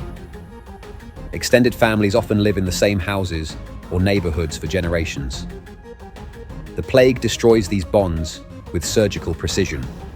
Agnolo de Tora from Siena documents the dissolution. Father abandoned child, wife husband, one brother another. For this illness seemed to strike through breath and sight, and so they died. None could be found to bury the dead for money or friendship, but his personal testimony reveals the deeper horror. I buried my 5 children with my own hands. 5 children, buried by their father, because there's no one else left alive to perform this most basic human duty. Giovanni Boccaccio in Florence witnesses even more complete family breakdown. It was not merely a question of one citizen avoiding another, but fathers deserted children, wives deserted husbands, and what is more serious and almost incredible, parents abandoned their own children as though they were not their own. This isn't moral failure, it's rational response to biological warfare. Staying to comfort dying family members means almost certain death for the caregiver. Fleeing offers a chance at survival, but requires abandoning the most fundamental human bonds. When families dissolve, the next level of social organization collapses immediately. Medieval European communities are intricate networks of mutual obligation and support. Neighbors help with harvests, childcare, construction, and emergency aid. Guilds provide professional identity and economic security. Religious congregations offer spiritual community and social services. The plague systematically destroys every connection. There aren't enough living to bury the dead. Bodies accumulate in houses, streets, and public squares. The stench becomes overwhelming. Normal human activities become impossible when corpses obstruct daily movement. Dr. Elena Janega describes the logistical nightmare. Sometimes there's simply not enough people to sustain a village after the plague has spread through. They've got to go find somewhere else to live because there's just no one else to work with. Rural communities are very close-knit. They depend on each other for work and food and all sorts of things. Economic activity ceases entirely in many areas. Why plant crops when you might be dead before harvest? Why maintain shops when most customers are corpses?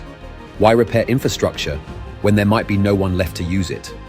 Another chronicler describes the breakdown in Florence. All the citizens did little else except to carry dead bodies to be buried. At every church, they dug deep pits down to the water table, and thus those who were poor, who died during the night, were bundled up quickly and thrown into the pit. In the morning, when a large number of bodies were found in the pit, they took some earth and shoveled it down on top of them, and later, others were placed on top of them, and then another layer of earth, just as one makes lasagna with layers of pasta and cheese. The comparison to lasagna making reveals how completely death has become normalized. Mass burial using food metaphors suggests the psychological adaptation required to function in a world where human bodies are processed like manufactured goods. Medieval institutions, monasteries, universities, governments, guilds require large numbers of educated, trained personnel working in coordination. When mortality reaches 30 to 60%, these complex organizations simply cease to function. Religious institutions suffer catastrophic losses because they live in close quarters, and their calling requires contact with the sick and dying. Entire monasteries are wiped out. The careful preservation of manuscripts and knowledge, maintained for centuries by monastic communities, ends abruptly when there's no one left to continue the work. The monastery of Montreux loses 34 of 35 brothers, leaving one survivor to wander empty halls with only his dog for company. Similar catastrophes occur throughout Europe. Centuries of accumulated learning vanishes in months. Universities close when too many faculty and students die to maintain instruction. The University of Oxford suspends operations multiple times during the plague years. When it reopens, many subjects can't be taught because the professors are dead and their knowledge died with them. Government administration collapses at every level. In Hamburg, 16 of 21 city council members die, effectively destroying municipal authority. Similar patterns repeat across Europe. The people responsible for maintaining law, order, and public services are dying faster than they can be replaced. Legal systems become non-functional when courts can't operate due to deaths among judges, lawyers, and clerks. Property disputes multiply when ownership records are lost or destroyed. Criminal justice becomes impossible when there aren't enough officials to investigate, prosecute, or punish crimes. Medieval Europe's sophisticated economic system depends on complex networks of production, trade, and finance that require massive coordination among thousands of participants. When half the participants die, the entire system breaks down. Agricultural production collapses not just because farmers die, but because agriculture requires elaborate support systems: seed distribution, tool manufacturing, harvest coordination, food storage, transportation to markets. All of these depend on many people working together efficiently. In Siena, construction of the massive cathedral expansion, one of the most ambitious architectural projects in Europe, stops abruptly when too many workers die to continue. The unfinished walls stand as monuments to interrupted ambitions. International trade networks, which created unprecedented prosperity, become vectors for disease transmission and economic collapse. The same ships that carry silk and spices also carry plague. Merchants who survive often find their trading partners dead and their markets destroyed. Banking systems fail when too many borrowers die to repay loans and too many bankers die to manage accounts. The sophisticated financial instruments that enabled long-distance commerce become worthless when the commercial networks they support disintegrate. About 40,000 settlements, roughly a quarter of all medieval villages, disappear entirely during the 14th century. This isn't gradual rural to urban migration. This is the complete abandonment of human habitation across vast areas of Europe. Medieval civilization preserves and transmits knowledge through personal relationships between masters and apprentices, teachers and students, parents and children. When these relationships are severed by death, knowledge simply vanishes. Craft techniques that took generations to develop are lost when master artisans die before training successors. Medical knowledge, agricultural techniques, engineering skills, artistic methods, all dependent on human transmission from expert to novice. The literate population suffers disproportionately because literacy is concentrated in religious institutions and urban centers that experience high mortality rates. When monks, priests, and urban professionals die en masse, society loses much of its capacity to record, preserve, and transmit written knowledge. Many manuscripts are lost, not because they're deliberately destroyed, but because there's no one left who understands their value or knows how to preserve them.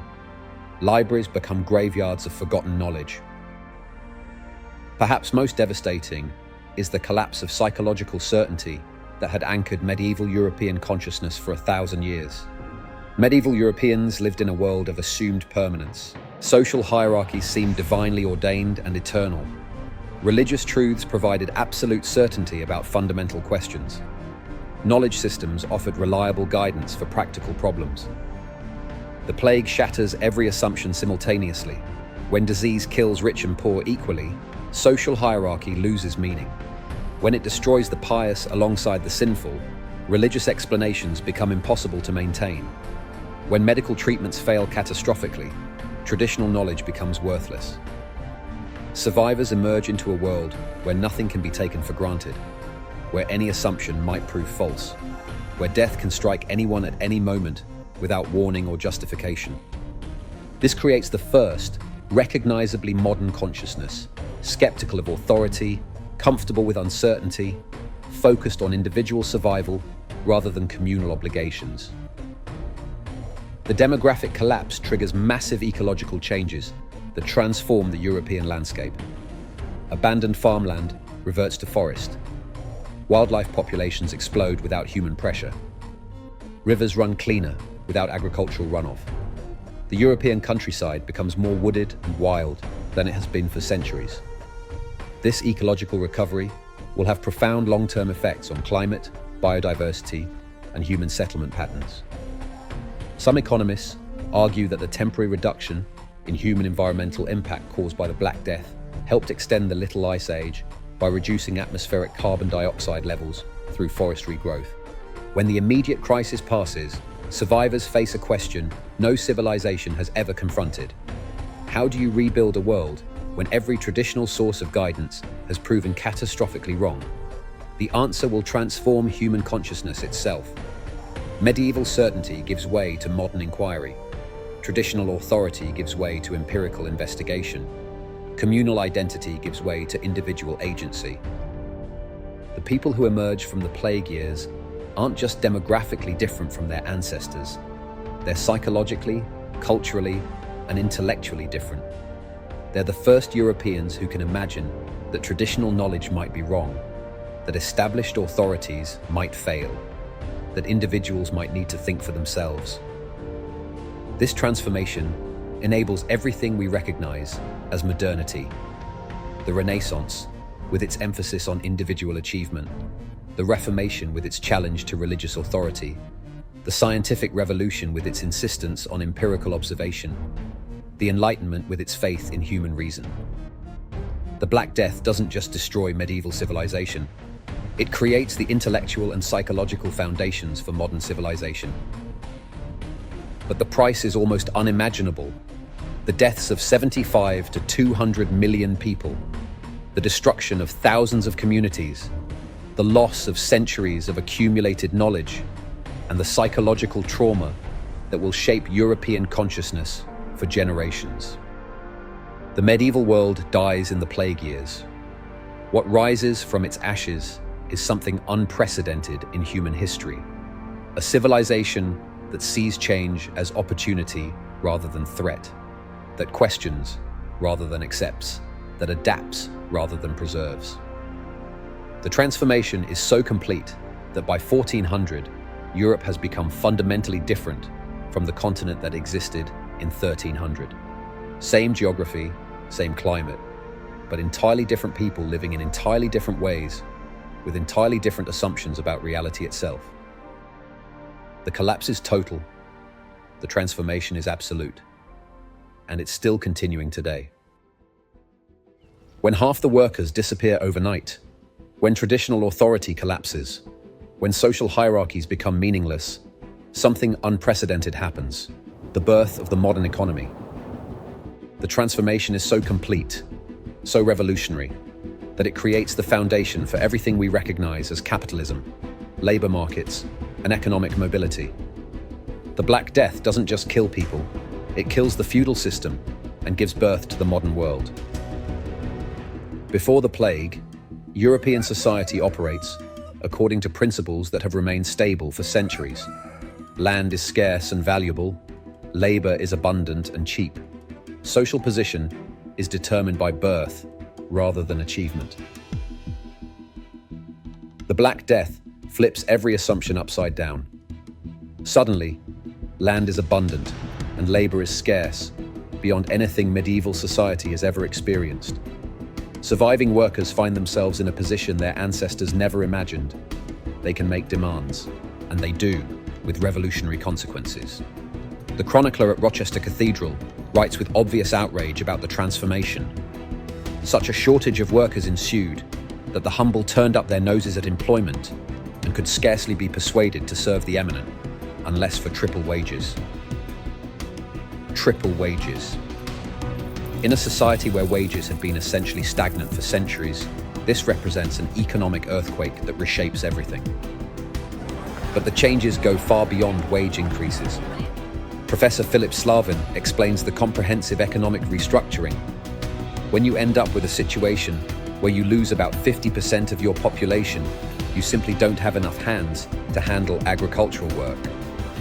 Lots of peasants left for the cities, where the decline in population had created new opportunities. The result is the first true labor market in European history. Peasants who had been legally tied to the land for generations simply walk away. They move to wherever conditions are best, creating competition among employers that drives wages up and working conditions up. The massive population decline creates unexpected economic opportunities. With fewer mouths to feed, families can invest more resources in each surviving child. Education becomes more widespread and more sophisticated. Surviving workers have access to better housing, better nutrition, and better working conditions than their ancestors. The Bank of England's historical analysis reveals something remarkable. The period following the Black Death represents the one and only time between the 10th and the 18th century that the real incomes of the working population materially improved. The one and only time in 8 centuries that ordinary workers experienced substantial improvement in living standards. This isn't just about wages, it's about a complete restructuring of economic relationships that creates opportunities for social mobility on an unprecedented scale. With massive population decline, approximately 40,000 villages, roughly a quarter of all medieval settlements, are abandoned entirely. But this isn't random depopulation. It's strategic consolidation, as survivors cluster in the most productive and defensible locations. The abandoned land doesn't remain empty. Forests reclaim former fields, wildlife populations explode. The European landscape becomes more wooded and wild than it has been for centuries. But for surviving agricultural communities, this represents an extraordinary opportunity. They can abandon marginal farmland and concentrate on the most productive soils. Agricultural yields actually improve as farmers focus on high-quality land. Professor Slavin notes the productivity gains. Having got rid of the marginal fields, yields improved to 5 grains per seed, and by concentrating into larger villages, production could be diversified into a broader set of products. 5 grains per seed compared to the pre-plague, 3 or 4 grains per seed. This improvement in agricultural productivity creates surplus that can be invested in other economic activities. Cities experience the most dramatic economic transformation. While rural areas lose population through death and migration, surviving cities often grow as peasants flee rural devastation for urban opportunities. But urban growth isn't just about population numbers. It's about economic reorganization that creates new forms of wealth and power. Surviving patrician families find their wealth concentrated among fewer heirs. When plague strikes the intermarried oligarchies that control medieval cities, survivors often inherit multiple estates, business networks, and political positions. But at the same time, traditional barriers to advancement collapse. Surviving artisans find themselves in positions of unprecedented influence. Craft guilds that had been dominated by merchant families suddenly gain real political power. In many cities, artisan guilds demand and receive representation on city councils that had previously been monopolized by hereditary elites. This isn't charity, it's economic necessity. The cities need skilled workers, more than workers need the cities.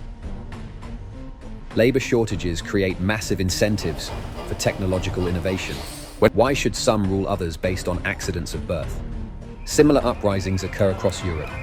The Jacquerie in France, urban revolts in Flanders, peasant movements throughout the German states. These aren't random violence.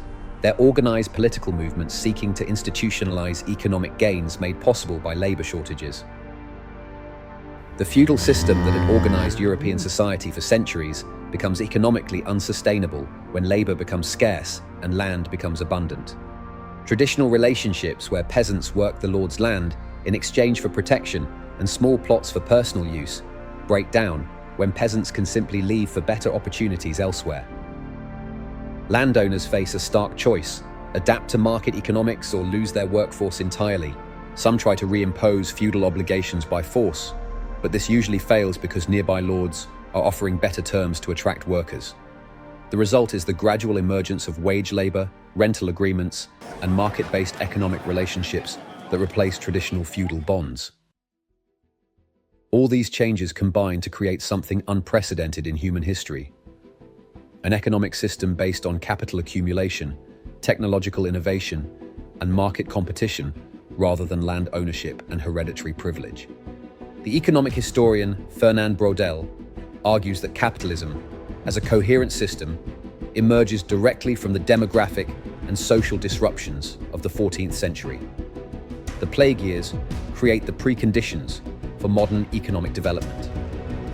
England becomes the early leader in this transformation, combining demographic catastrophe with political innovation to create the world's first modern economy. The English wool trade, initially devastated by population decline, reorganizes around principles of efficiency and innovation that eventually enable global commercial dominance. The economic revolution triggered by the Black Death has consequences that extend far beyond Europe. The labor shortage and technological innovation that emerge from demographic catastrophe eventually enable European expansion across the globe.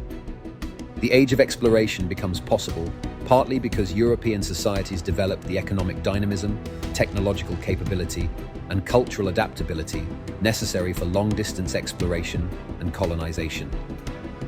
The economic advantages gained during the plague years, higher worker productivity, technological innovation, capital accumulation, competitive markets, eventually enable Europeans to dominate global trade networks and establish colonial empires. But this global expansion carries European diseases that devastate indigenous populations, just as the plague devastated medieval Europe. The Great Dying of the Americas kills an estimated 90% of indigenous populations, creating demographic catastrophes that exceed even the Black Death in their proportional impact. The economic transformation, triggered by the Black Death, creates the foundation for modern capitalism, but it also creates many of the tensions and inequalities that characterize market economies. The same factors that enable economic mobility and technological innovation also create instability, inequality, and social disruption. The creative destruction that drives economic growth also destroys traditional communities and sources of security. The psychological transformation that enables entrepreneurship and innovation also creates anxiety, competition, and social fragmentation.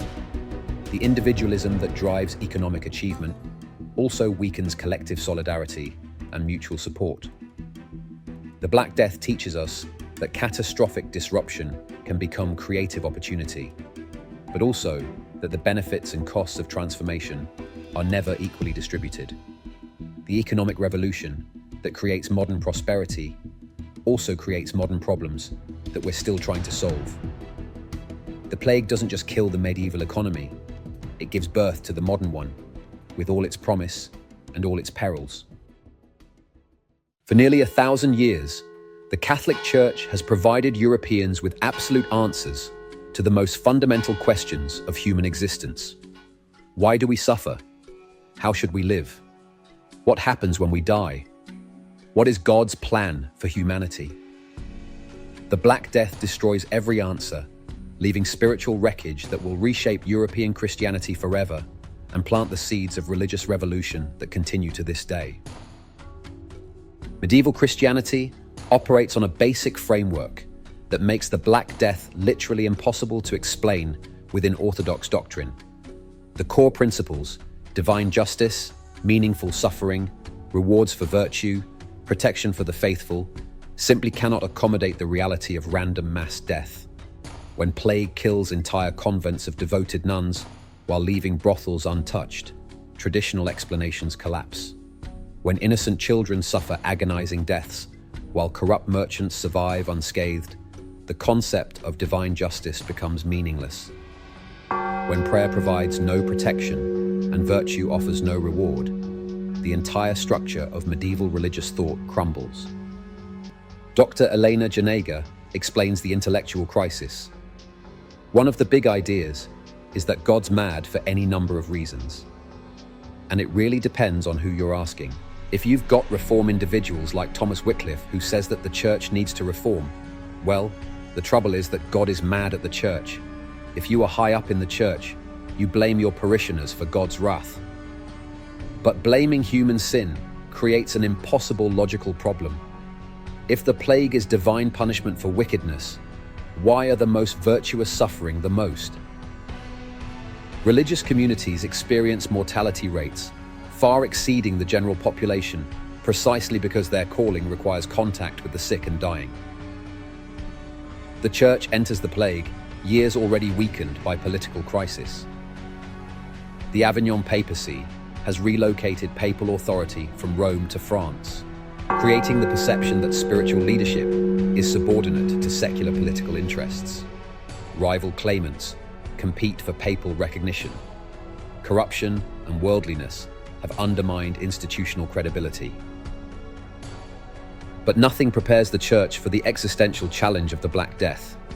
Religious communities suffer catastrophic losses because they live in close quarters where disease spreads rapidly and their vocation requires ministering to the infected. Monasteries that took centuries to build are emptied in months. The institutional knowledge of generations, theological scholarship, manuscript preservation, practical expertise vanishes with shocking speed. The monastery of Montreux loses 34 of 35 brothers, leaving one survivor wandering empty halls with only his dog for company. Similar catastrophes occur throughout Europe. Entire orders are virtually extinct by 1353. But perhaps more damaging than the deaths is the behavior of surviving clergy. Some flee their posts to save their own lives, abandoning congregations in their moment of greatest need. Others stay to provide comfort and die alongside their parishioners. Both responses create credibility problems. Fleeing clergy are condemned as cowards who abandon sacred duties. Martyred clergy are admired, but leave communities without spiritual guidance. Either way, the institutional church proves incapable of providing effective leadership during humanity's greatest crisis. Pope Clement VI finds himself issuing contradictory statements that reveal the church's complete intellectual disarray. He condemns flagellant movements sweeping across Europe, groups of primarily upper-class men who whip themselves bloody in public displays of penance, believing their suffering will persuade God to end the plague. But these movements represent direct challenges to church authority by claiming immediate divine communication that bypasses clerical mediation. The flagellants become enormously popular because they offer something the institutional church cannot: visible, authentic suffering that demonstrates genuine religious commitment. Their public processions draw massive crowds who see more spiritual authenticity in self-inflicted pain than in conventional religious observances. Contemporary accounts describe their rituals. They are clothed from thigh to ankle, but naked from the waist up. In their right hands, they carry a scourge with 3 tails. Each tail has a knot, and through the middle of it, sharp nails are fixed. They march in file and whip themselves until their naked flesh bleeds, all the while chanting and throwing themselves to the ground in the shape of the cross. The spectacle attracts enormous audiences in plague-ravaged cities.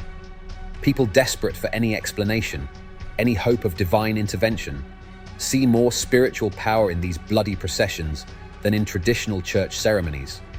Pope Clement eventually suppresses the movement through a papal bull, but the damage to church authority is enormous.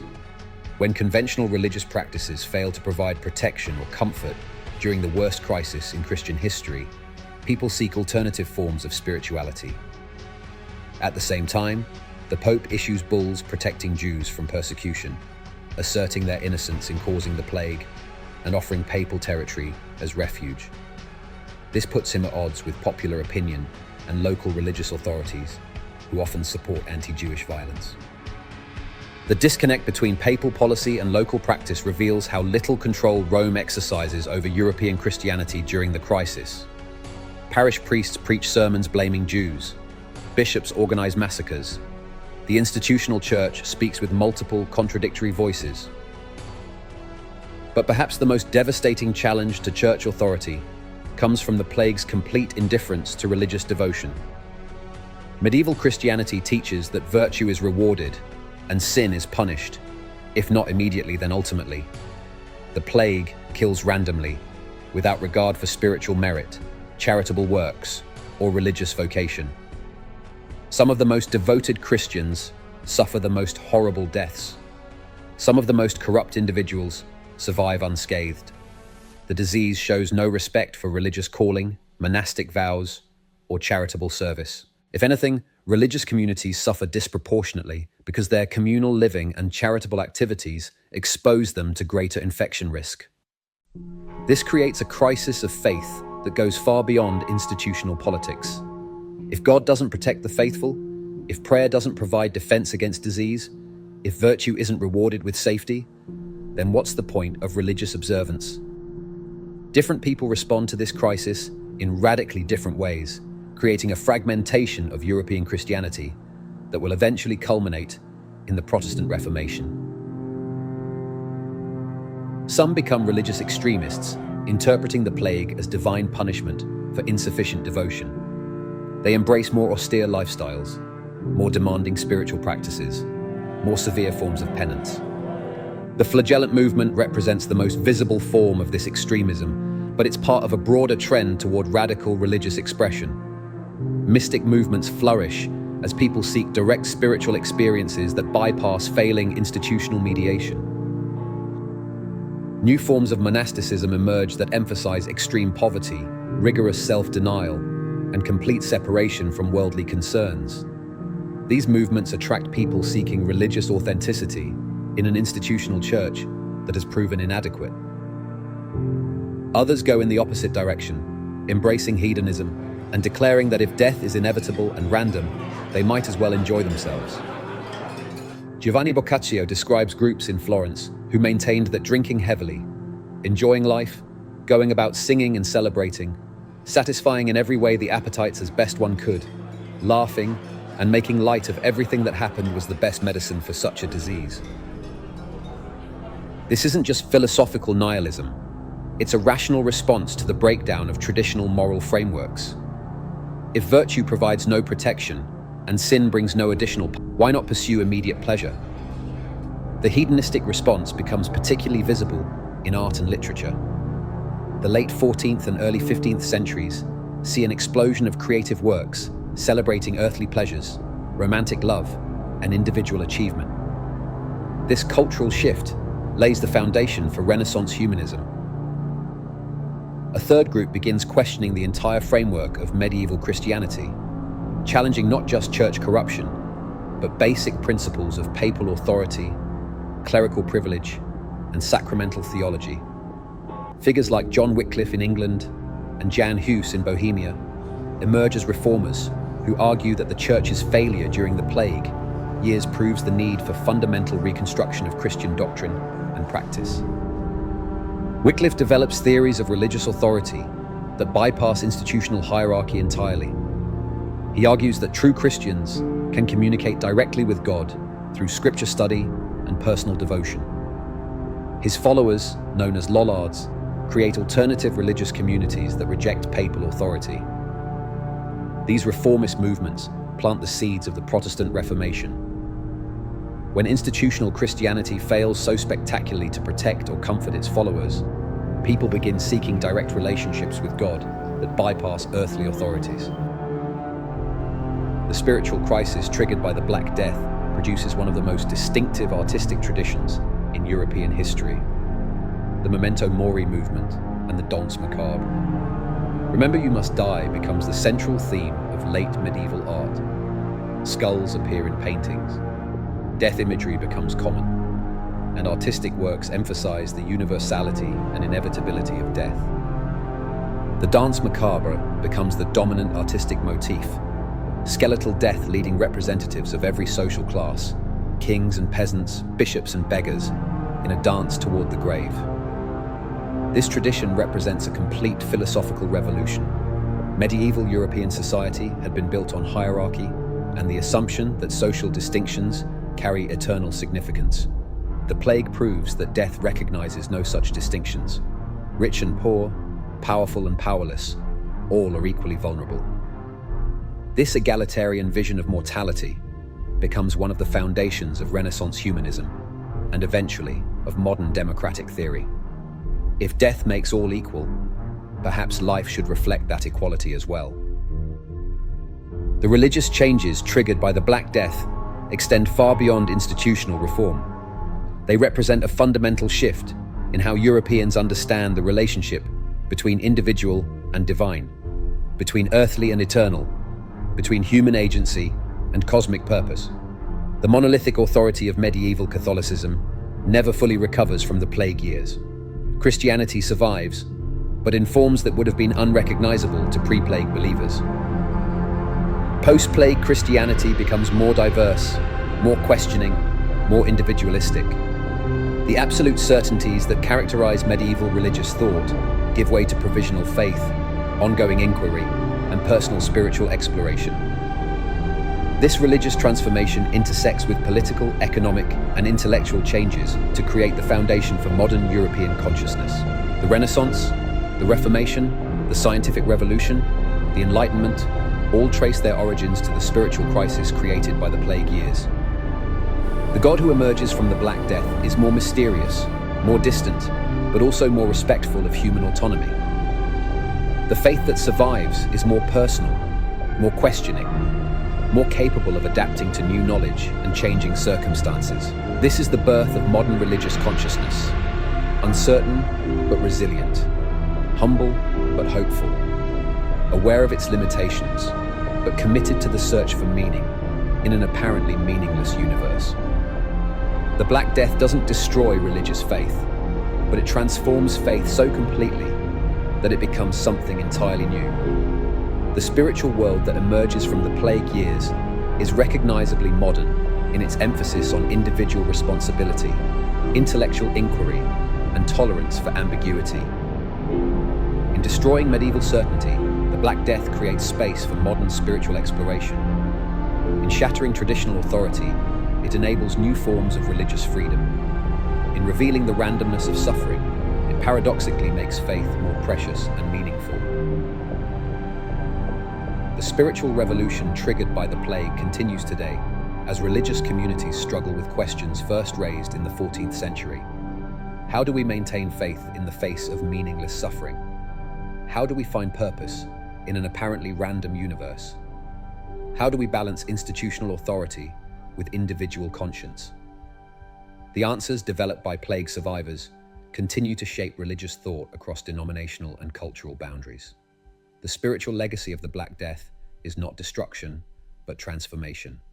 The evolution of medieval faith into something more flexible, more questioning, and ultimately more human. When every expert is wrong, when every authority fails, When every piece of received wisdom proves catastrophically inadequate, something unprecedented happens in human intellectual history. People start thinking for themselves. The Black Death represents the complete failure of medieval knowledge systems: medicine, theology, natural philosophy, political theory. This isn't partial inadequacy or temporary confusion.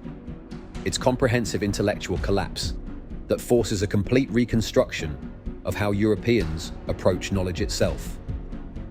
The transformation creates the foundation for everything we recognize as modern intellectual culture: scientific method, empirical observation, skeptical inquiry, individual reasoning, and the constant questioning of established authority. Medieval medicine enters the plague years with absolute confidence in theories inherited from ancient Greece.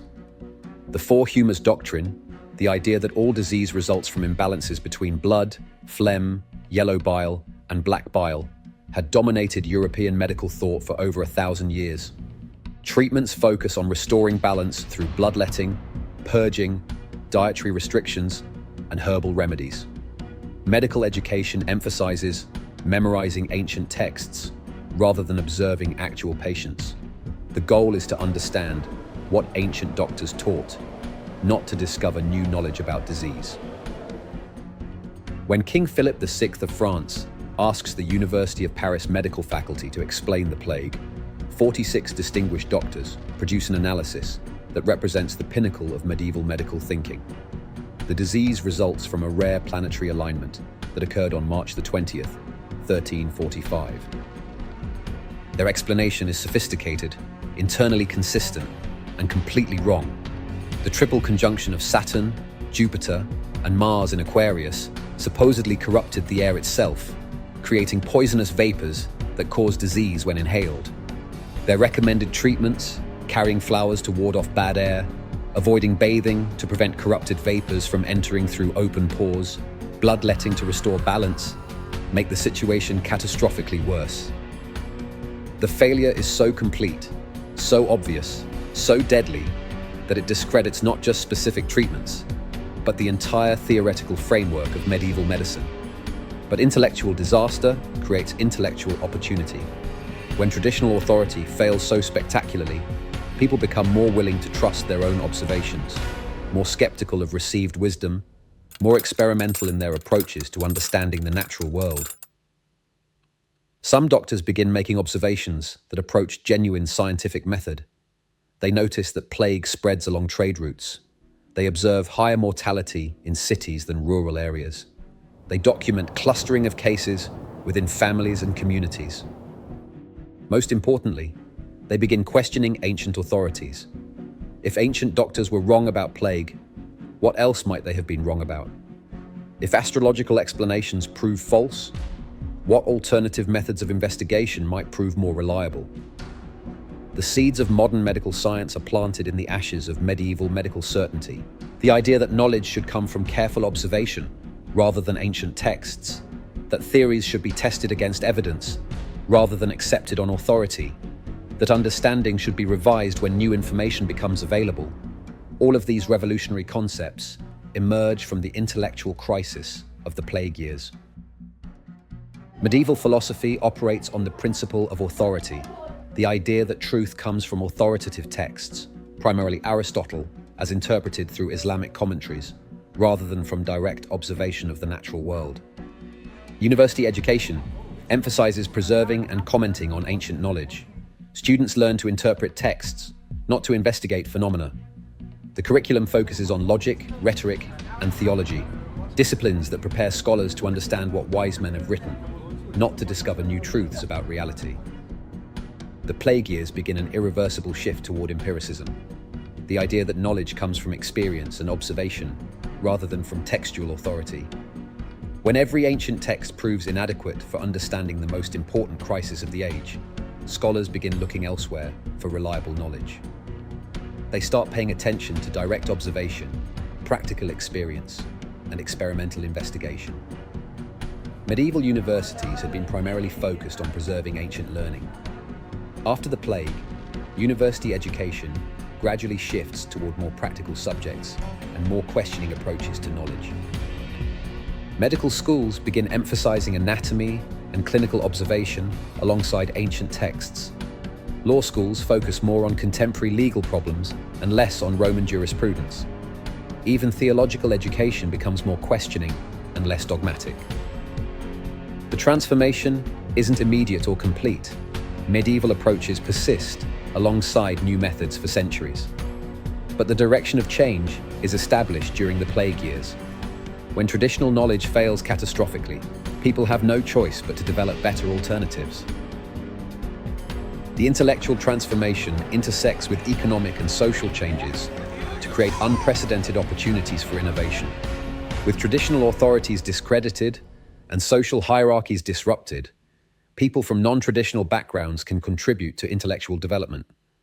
Merchant families begin funding scholarly research because they recognize that better knowledge leads to better business decisions. Practical experience in navigation, metallurgy, accounting, and manufacturing begins receiving intellectual respect that had previously been reserved for classical learning. The medieval distinction between theoretical knowledge considered noble and practical knowledge considered base begins breaking down. This integration of theory and practice becomes one of the defining characteristics of Renaissance culture and eventually of modern science. The idea that understanding the natural world can improve human life, that practical problems deserve intellectual attention, that innovation is valuable rather than corrupt, all emerge from the intellectual crisis created by the plague. Labor shortages create massive demand for mechanical solutions, driving technological innovation at unprecedented rates. Water mills and windmills multiply. Agricultural tools improve dramatically. Manufacturing processes become more efficient. But more importantly, the intellectual approach to technological problems changes. Instead of relying on traditional methods passed down through generations, innovators begin experimenting with new approaches, testing different solutions, and sharing successful techniques. The printing press, invented in the late 15th century, both reflects and accelerates these changes. The technology makes new knowledge more widely available than ever before, but the intellectual demand for new knowledge emerges from the discrediting of traditional authority during the plague years. The most profound intellectual transformation is the gradual emergence of what we now recognize as scientific method. The idea that reliable knowledge comes from systematic observation, controlled experimentation, and the constant testing of theories against evidence. Medieval natural philosophy had operated on the assumption that the natural world could be understood through logical reasoning from first principles. The plague years demonstrate that reasoning from false premises, no matter how sophisticated, produces catastrophically wrong conclusions. The generation that survives the Black Death begins developing a new approach to understanding the natural world, one based on careful observation, systematic experimentation, and the willingness to revise theories when evidence contradicts them. This intellectual revolution doesn't happen overnight. Scientific method develops gradually over centuries, with many false starts and temporary reversals. But the foundation is laid during the plague years, when traditional approaches to knowledge prove so dramatically inadequate. The idea that human knowledge is provisional rather than absolute, that theories should be tested rather than accepted, that authority should be questioned rather than obeyed.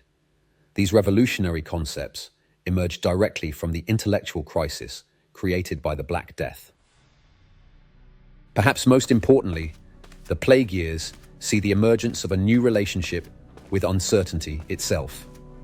Medieval Europeans had sought absolute certainty about fundamental questions: the nature of God, the structure of society, the causes of disease, the meaning of suffering. The plague demonstrates that such certainty is impossible and that the search for it can be dangerous. Post-plague Europeans learn to be comfortable with provisional knowledge, ongoing inquiry, and continuous adaptation. They develop intellectual humility, the recognition that human understanding is limited and that the best knowledge is always subject to revision. This psychological transformation enables all the great intellectual movements that define the transition from medieval to modern Europe. The Renaissance emphasis on individual achievement over traditional status, The Reformation challenge to religious authority, the age of exploration, willingness to venture into unknown territories, the scientific revolution, insistence on empirical observation over textual authority.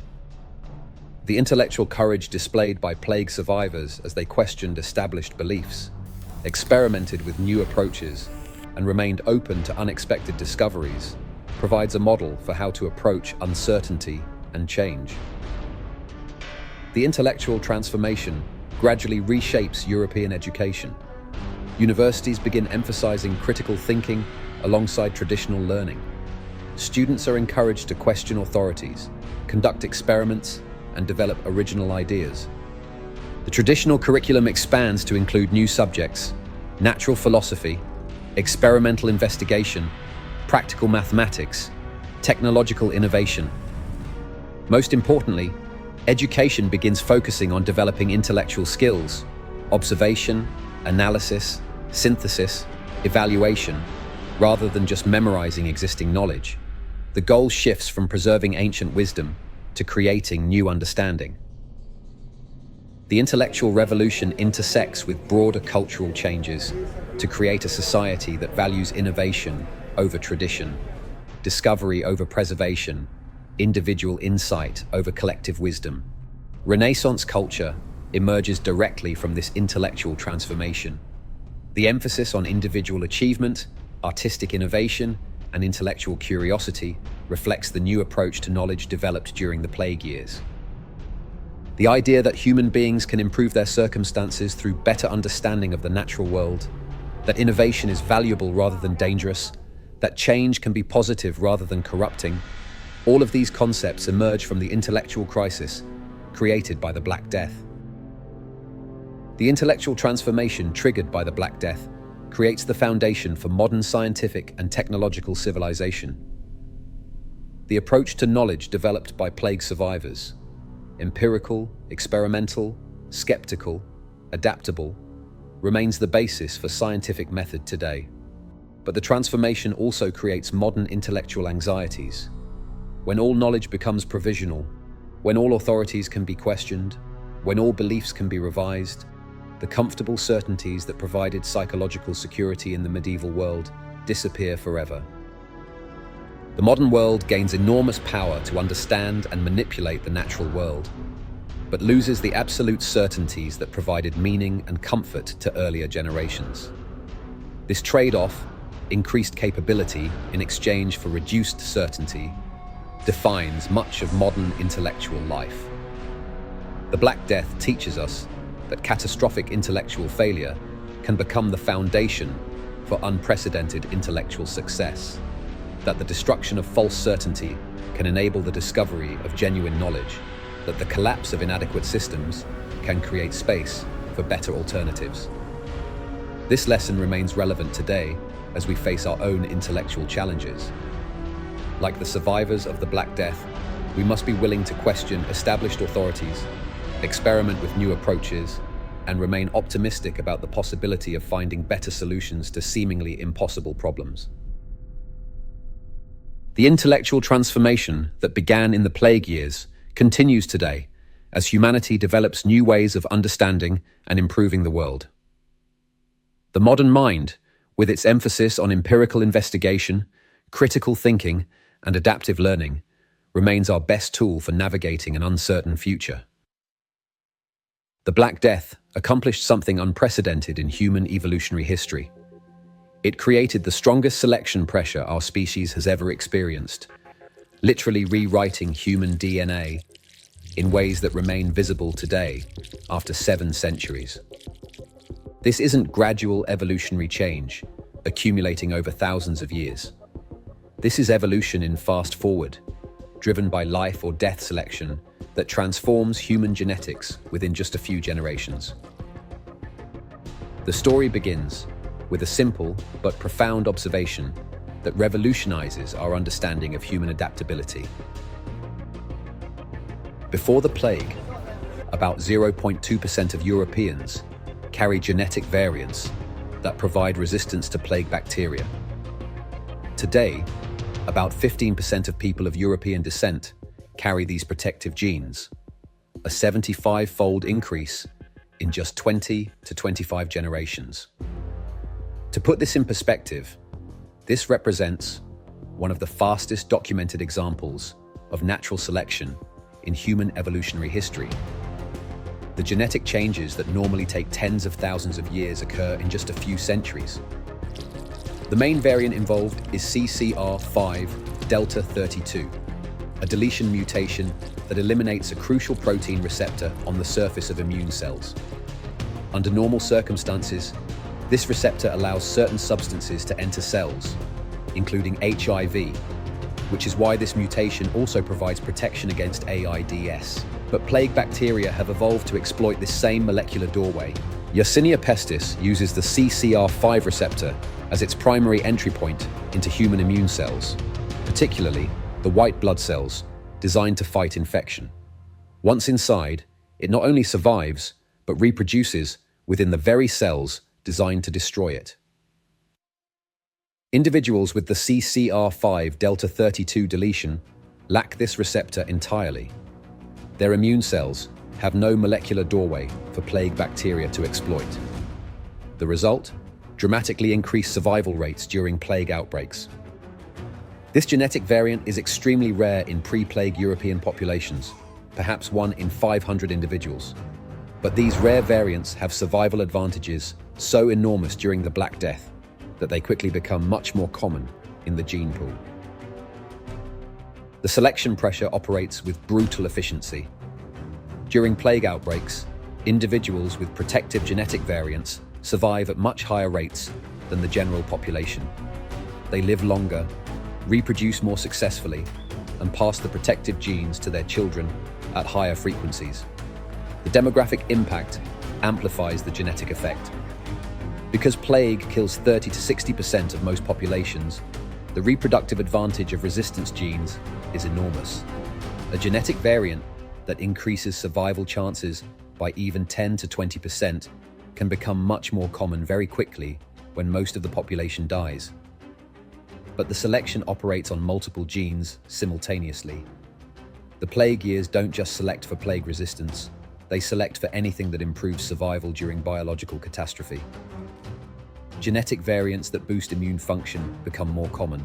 DNA, sequences that improve wound healing, enhance stress tolerance, increase pathogen resistance, and optimize inflammatory responses all gain significant advantages during the plague years. Modern genetic analysis can identify dozens of variants that increased in frequency during the 14th and 15th centuries. The European gene pool was comprehensively reshaped by plague selection.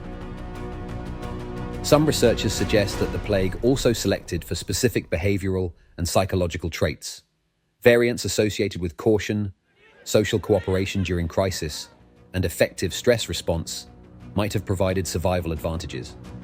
Individuals who were naturally more likely to avoid sick people, more willing to isolate when symptomatic, more capable of maintaining social cooperation during catastrophic stress.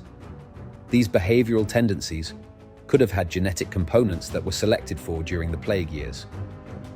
If confirmed, this would mean that distinctly European psychological traits, the combination of individualism and social cooperation, risk-taking balanced with prudence, skepticism toward authority, coupled with ability to organize, might have been amplified by the selection pressures of the plague years.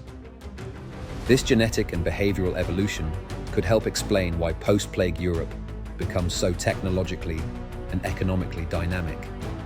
The survivors aren't just demographically different from their ancestors, they may be genetically optimized for innovation, adaptation, and survival under stress. Modern paleogenomics can track these genetic changes with extraordinary precision. Scientists extract ancient DNA from plague victims buried in medieval cemeteries and compare it with DNA from modern populations. The techniques are sophisticated beyond anything medieval doctors could have imagined. Researchers drill into tooth pulp from 700-year-old skeletons and recover genetic material that reveals not just plague bacterial DNA, but human genetic variants associated with disease resistance. They can track the spread of protective genes across European populations, identify specific plague strains and their geographic distribution, and even traced the evolutionary history of the bacteria that caused the pandemic. This research reveals that the Black Death was even more genetically transformative than previously thought. Different European populations show different patterns of adaptation, suggesting that multiple plague strains with varying characteristics affected different regions. So, some areas experienced primarily bubonic plague spread by fleas. Others faced pneumonic plague transmitted human to human. Still others dealt with septicemic plague spread through direct blood contact. Each transmission mode created different selection pressures, favoring different types of genetic resistance. The plague years represent a natural experiment in immune system evolution. The human immune response that emerges from the Black Death is fundamentally different from what existed before. Europeans develop enhanced innate immunity, the body's first line of defense against pathogens. They also show improved adaptive immunity, the sophisticated system that creates long-term protection against specific diseases. The genetic changes affect multiple immune pathways. Receptors that detect bacterial invasion become more sensitive and responsive. Chemical signals that coordinate immune responses become more robust and better regulated. White blood cells that destroy pathogens improve in efficiency and effectiveness. Immune memory that targets specific threats becomes more sophisticated and longer lasting. The result is an immune system that's better equipped to handle bacterial infections, but also more prone to autoimmune disorders and allergic reactions. The genetic adaptations that provide protection against plague create new vulnerabilities to other types of health problems. This genetic transformation has profound historical consequences that extend far beyond Europe. When Europeans begin exploring and colonizing other continents in the 15th and 16th centuries, they carry genetic advantages that prove catastrophic for indigenous populations. The CCR5 delta, 32 mutation, and other protective variants that increased during the plague years provide resistance not just to plague, but to multiple infectious diseases. Europeans become more effective disease vectors and more resistant disease targets simultaneously. When Europeans encounter indigenous Americans, Australians, and Pacific Islanders who lack these genetic adaptations, the result is demographic catastrophe.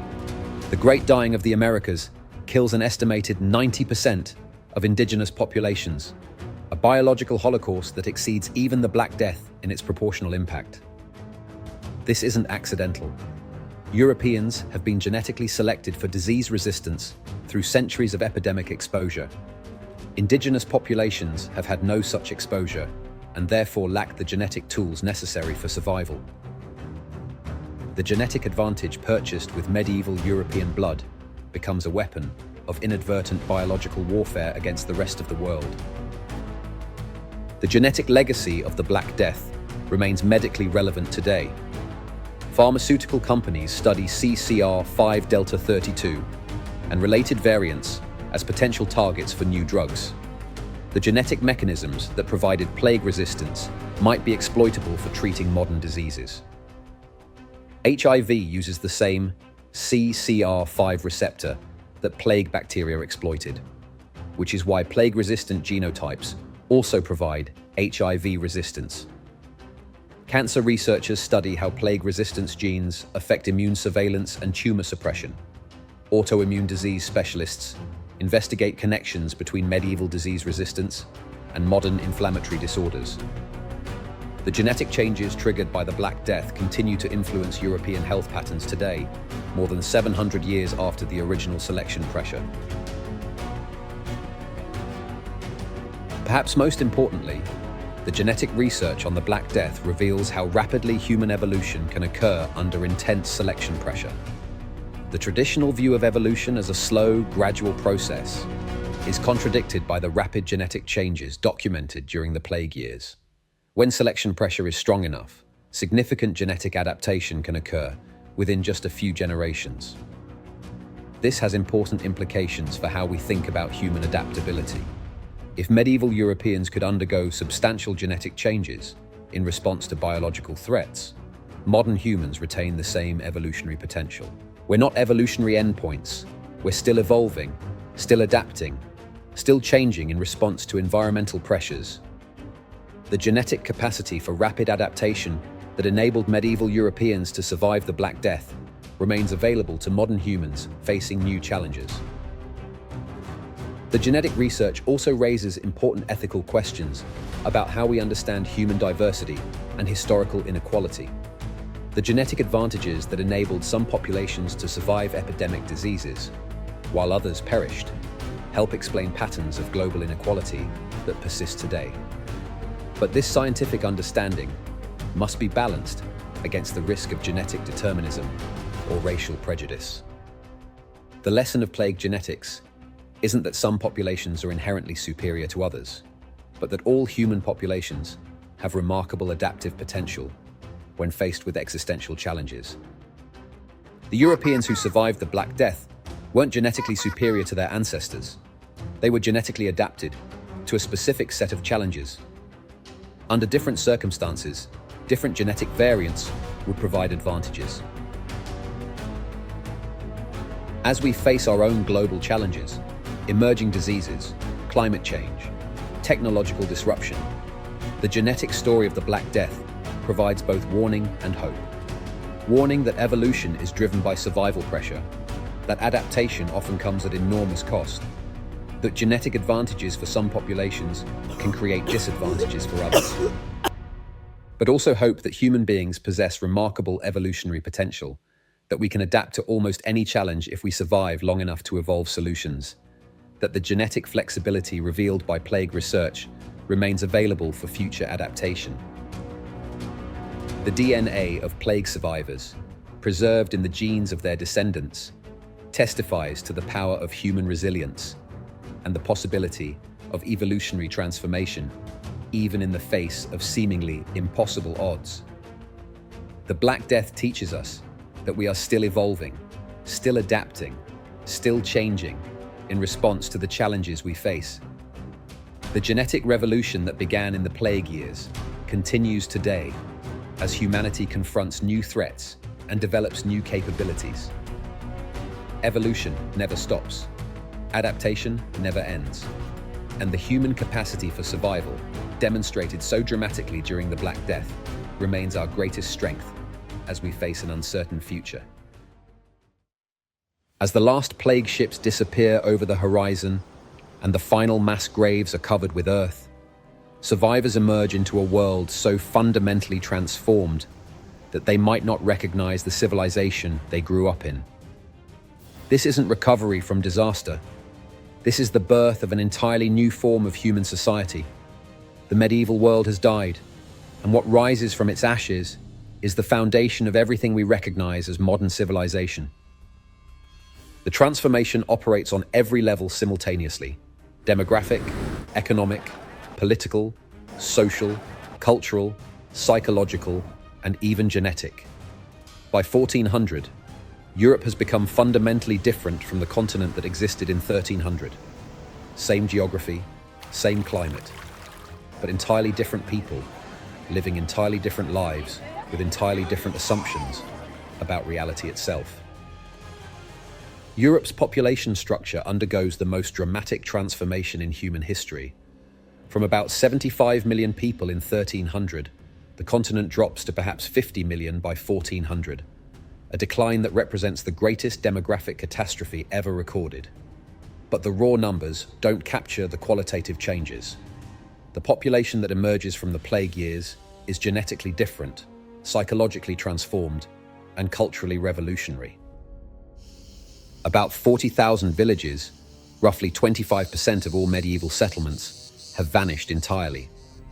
The survivors cluster in larger, more defensible, more economically viable communities that offer better opportunities and greater security. This isn't random depopulation, it's strategic reorganization of European settlement patterns. The abandoned lands don't remain empty. Forests reclaim former fields. Wildlife populations explode. The European landscape becomes more wooded and wild than it had been for centuries. But for human communities, this ecological transformation creates unprecedented opportunities. Survivors can choose the best locations, the most fertile soils, the most defensible positions.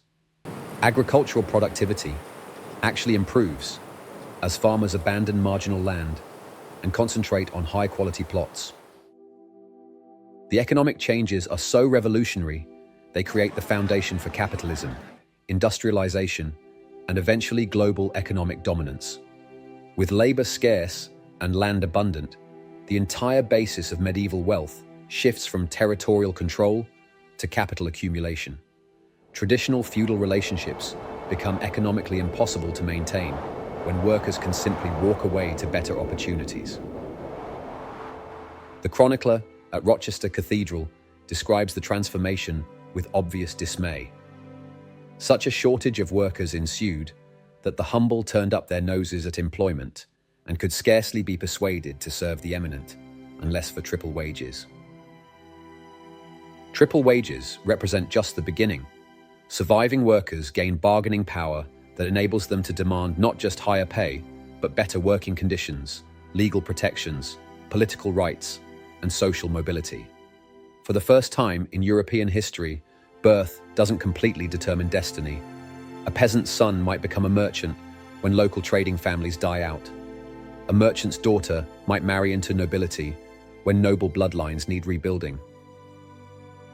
The rigid social hierarchies that defined medieval Europe become permeable when half the population vanishes. Social mobility, individual achievement, and economic innovation become not just possible, but necessary for societal survival. Labor shortages create massive demand for mechanical solutions, driving technological innovation at unprecedented rates. When workers are scarce and expensive, mechanical alternatives become economically attractive for the first time. Watermills and windmills multiply across Europe. Agricultural tools improve dramatically. Manufacturing processes become more efficient. The profits from these innovations fund further technological development, creating positive feedback loops that accelerate innovation. But more importantly, the approach to technological problems changes fundamentally. Instead of relying on traditional methods passed down through generations, innovators begin experimenting with new approaches, testing different solutions, sharing successful techniques. The printing press, invented in the 1450s, both reflects and accelerates these changes. The technology makes new knowledge more widely available than ever before, but the intellectual demand for new knowledge emerges from the discrediting of traditional authority during the plague years. Traditional political relationships collapse when they become economically unsustainable. The feudal system that organized medieval society for centuries simply cannot function when labor is scarce and land is abundant. New forms of government emerge that better reflect post-plague demographic and economic realities. City-states, national monarchies, representative assemblies all gain power at the expense of traditional feudal lordships. English Parliament gains authority during the plague years as kings need new sources of revenue to replace feudal obligations. French royal power strengthens as local nobles prove incapable of dealing with the crisis. The Holy Roman Empire fragments as regional authorities stop recognizing central control. But perhaps most importantly, the principle of governmental legitimacy begins shifting from divine appointment to practical effectiveness. Rulers who can protect their subjects and promote prosperity gain support. Those who cannot face rebellion or abandonment. The modern European state system emerges from this political transformation. The idea that government exists to serve its people rather than the reverse, that political authority must be earned rather than inherited, that laws should protect individuals rather than just preserve order. All of these revolutionary concepts developed during the post-plague reconstruction. The cultural changes are immediately visible and profoundly significant. Fashion shifts from shapeless tunics to form-fitting clothing that emphasizes individual body shapes. Literature becomes more psychologically complex and individualistic. Art moves from stylized religious imagery toward realistic portraiture that captures individual personality. But these changes reflect deeper philosophical transformations. The medieval worldview had been fundamentally communal. Individuals existed primarily as members of families, guilds, villages, religious communities. The post-plague worldview becomes increasingly individualistic. People see themselves as autonomous agents responsible for their own destinies. This cultural shift enables all the great movements that define the transition from medieval to modern Europe. The Renaissance with its emphasis on individual achievement, the Reformation with its challenge to religious authority, the Age of Exploration with its willingness to venture into unknown territories. Perhaps the most profound transformation is psychological. Medieval Europeans had lived in a world of certainty, certain social hierarchies, certain religious truths, certain knowledge about how the world works. The plague shatters every certainty simultaneously. Survivors emerge with what we might call the first modern mentality, skeptical of authority, comfortable with uncertainty, focused on individual achievement rather than inherited status, willing to question traditional assumptions and experiment with new approaches. This psychological transformation proves more important than any specific institutional change. The people who rebuild European civilization after the plague think differently from their ancestors. They're more innovative, more adaptable, more willing to take risks and challenge established authorities. The confidence that had driven medieval European expansion, the certainty that human civilization was permanent and constantly improving, dies with the people. But it's replaced by something more flexible and ultimately more powerful, the willingness to adapt, experiment, and change when circumstances require it. The complete failure of medieval knowledge systems during the plague creates space for entirely new approaches to understanding the world. When every expert is wrong, when every authority fails, when every piece of received wisdom proves inadequate, people start thinking for themselves. The seeds of the scientific revolution are planted in the ashes of medieval intellectual certainty, the idea that knowledge should come from observation rather than ancient texts, that theories should be tested against evidence rather than accepted on authority, that understanding should be revised when new information becomes available. All emerge from the intellectual crisis of the plague years. Universities begin emphasizing critical thinking alongside traditional learning. Students are encouraged to question authorities, conduct experiments, develop original ideas. The goal shifts from preserving ancient wisdom to creating new understanding. The spiritual transformation may be the most far-reaching of all. The Catholic Church's failure during the plague years destroys its monopoly on religious authority and creates space for new forms of spiritual expression. The monolithic authority of medieval Catholicism never fully recovers from the plague years. Christianity survives, but in forms that would have been unrecognizable to pre-plague believers. The absolute certainties that characterized medieval religious thought give way to provisional faith, ongoing inquiry, and personal spiritual exploration. The seeds of the Protestant Reformation are planted during the plague years when institutional Christianity fails so spectacularly to protect or comfort its followers. People begin seeking direct relationships with God that bypass earthly authorities, questioning not just church corruption, but fundamental principles of papal authority and sacramental theology. But perhaps more importantly, the plague years see the emergence of a new relationship between faith and reason. When religious explanations prove inadequate for understanding the most important crisis of the age, Europeans begin developing approaches to knowledge that separate empirical investigation from theological doctrine. This intellectual separation enables the later scientific revolution by creating space for natural philosophy to develop independently of religious authority.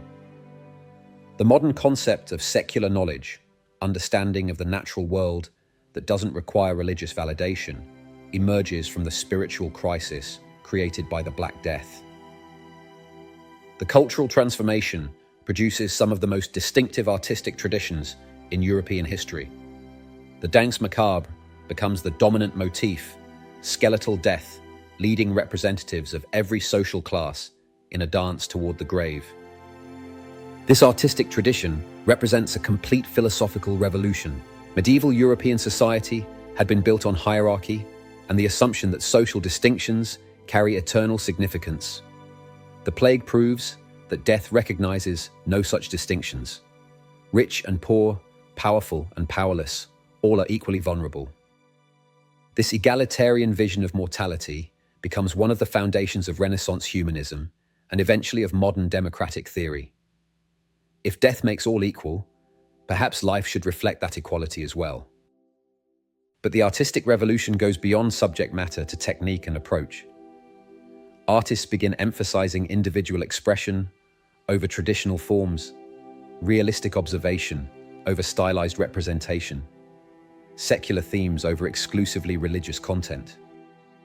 The Renaissance masters who emerge in the 15th and 16th centuries, Leonardo, Michelangelo, Raphael, create art that would have been inconceivable in the pre-plague world. Their emphasis on human individuality, scientific observation, and artistic innovation reflects the intellectual transformation triggered by the Black Death. The psychological and technological changes that emerge from the plague years enable the age of exploration. Europeans developed the intellectual courage to venture into unknown territories, the technological capability to undertake long-distance voyages, and the economic incentives to seek new opportunities beyond traditional boundaries. The willingness to challenge established geographical knowledge, to risk voyages into uncharted waters, to experiment with new navigation techniques, all reflect the questioning mentality that emerges from the plague experience. But the age of exploration also carries European diseases that devastate indigenous populations, just as the plague devastated medieval Europe. The genetic advantages and disease resistance that Europeans gained through plague selection become weapons of inadvertent biological warfare against the rest of the world. The Great Dying of the Americas kills an estimated 90% of indigenous populations, a demographic catastrophe that exceeds even the Black Death in its proportional impact. European expansion becomes possible partly because European diseases clear the way by destroying potential resistance. All these transformations combine to create something unprecedented in human history, a civilization based on constant change rather than eternal stability, on individual achievement rather than inherited status, on empirical observation rather than traditional authority. The people who emerge from the plague years are the first recognizably modern Europeans. They think differently, behave differently, organize their societies differently, and approach fundamental questions differently from their medieval ancestors. They're more skeptical of authority, but more confident in human capability. They're more aware of uncertainty, but more willing to take risks. They're more individualistic, but also more capable of voluntary cooperation. They're more secular in their approach to knowledge, but not necessarily less spiritual in their personal beliefs. This modern mentality proves extraordinarily adaptive and ultimately dominant. The intellectual flexibility, technological innovation, and social mobility that emerge from the plague years eventually enable European expansion across the globe and the creation of the first truly global civilization. But the transformation comes with costs that remain relevant today.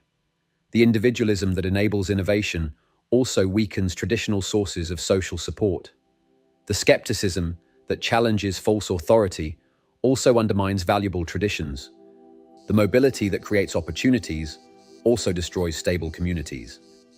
The economic dynamism that emerges from post-plague Europe eventually produces capitalism, industrialization, and unprecedented prosperity.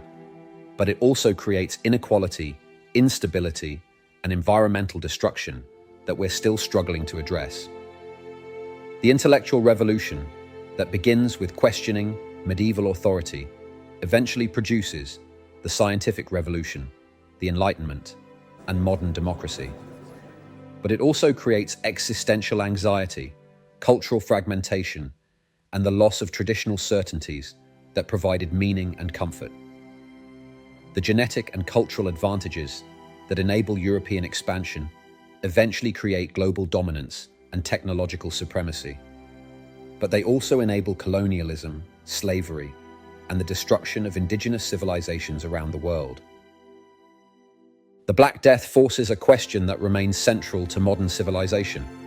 How do we balance stability with change, tradition with innovation, community with individualism? faith with reason.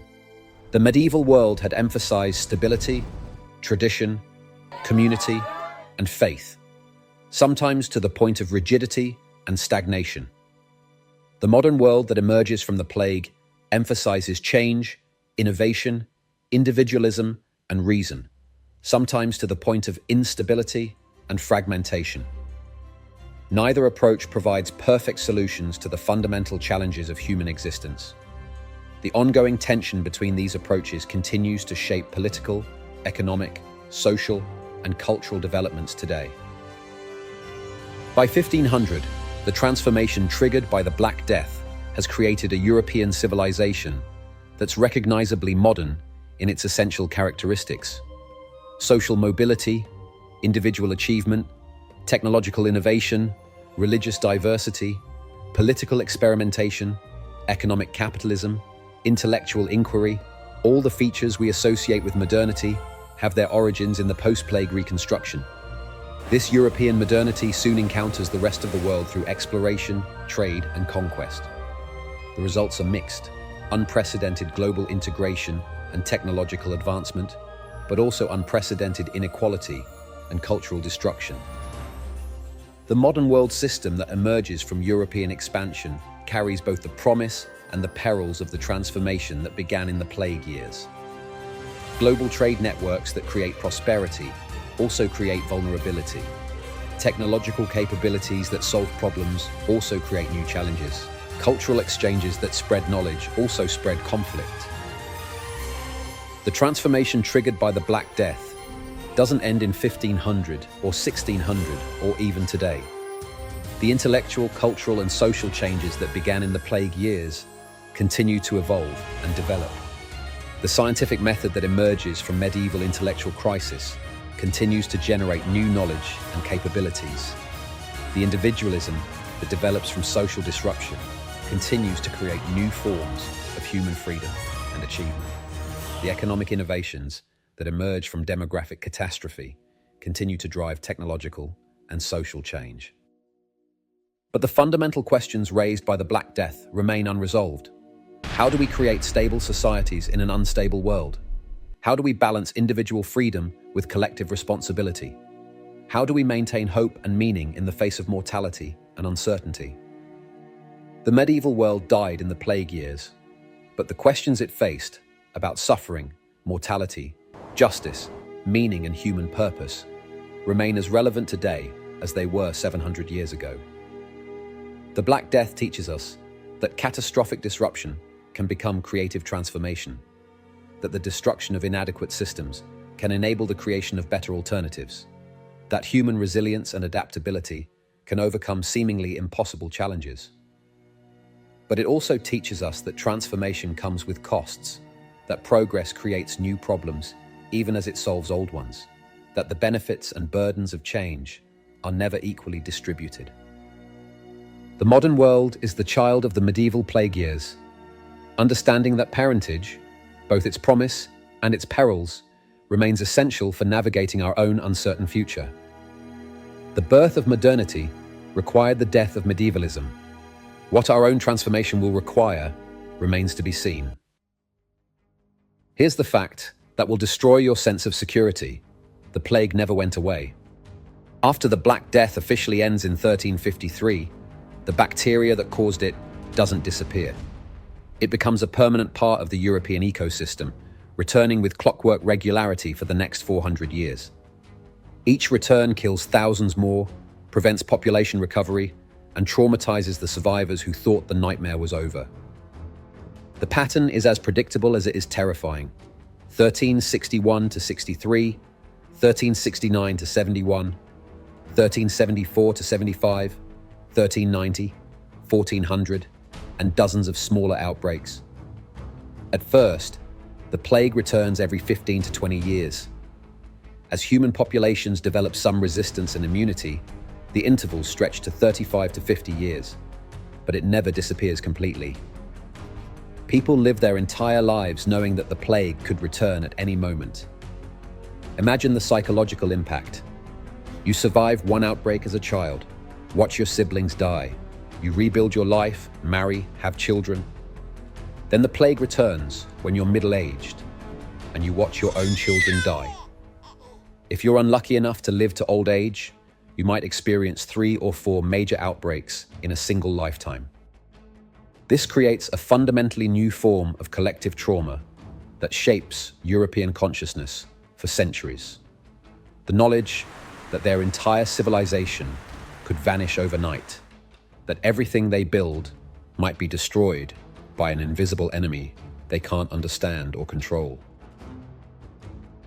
The most famous return occurs in 1665 to 66, when the Great Plague of London kills 100,000 people, nearly a quarter of the city's population.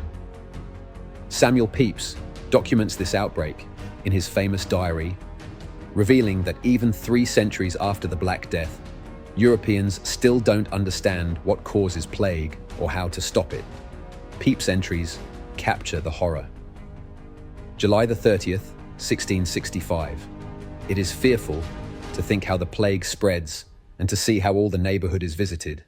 Lord, how empty the streets are and melancholy. So many poor sick people in the streets full of sores, and so many sad stories heard as I walk. Everybody talking of this dead, and that man's sick, and so many in this place, and so many in that.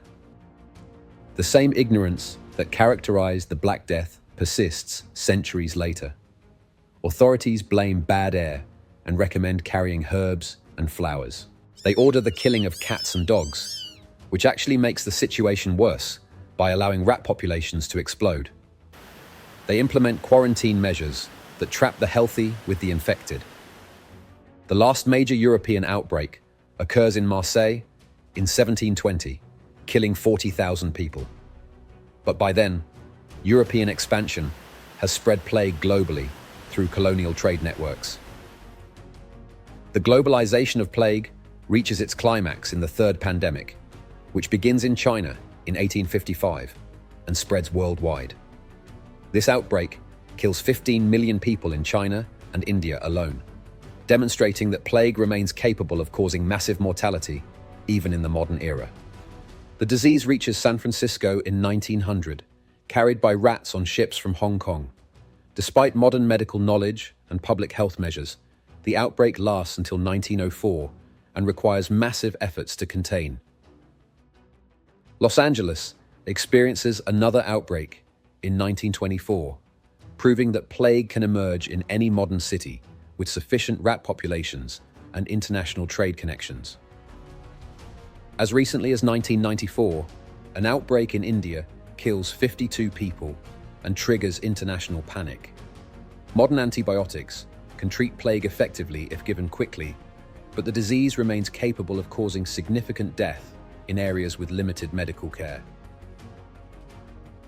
Today, plague lives permanently in wild animal populations across vast areas of the globe. Western North America, prairie dogs, ground squirrels, and other rodents throughout the American Southwest carry plague bacteria. Several people get plague each year from contact with infected animals. Central Asia, the original homeland of the Black Death strain, remains an active plague reservoir. Marmots and other rodents throughout Mongolia, Kazakhstan, and surrounding regions harbor the bacteria.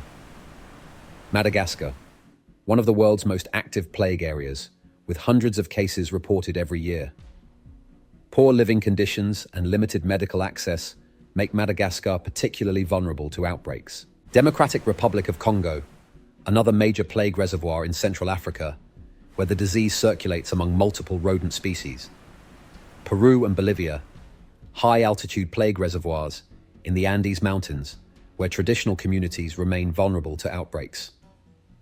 The World Health Organization reports 200 to 700 plague cases globally each year, with most occurring in rural areas of developing countries. But these numbers likely underestimate the true burden because many cases go undiagnosed or unreported. Perhaps most ominously, plague bacteria continue to evolve. Antibiotic-resistant strains have emerged in several regions, threatening the medical advances that make modern plague control possible. Climate change is disrupting traditional plague reservoirs, potentially creating conditions for new outbreaks.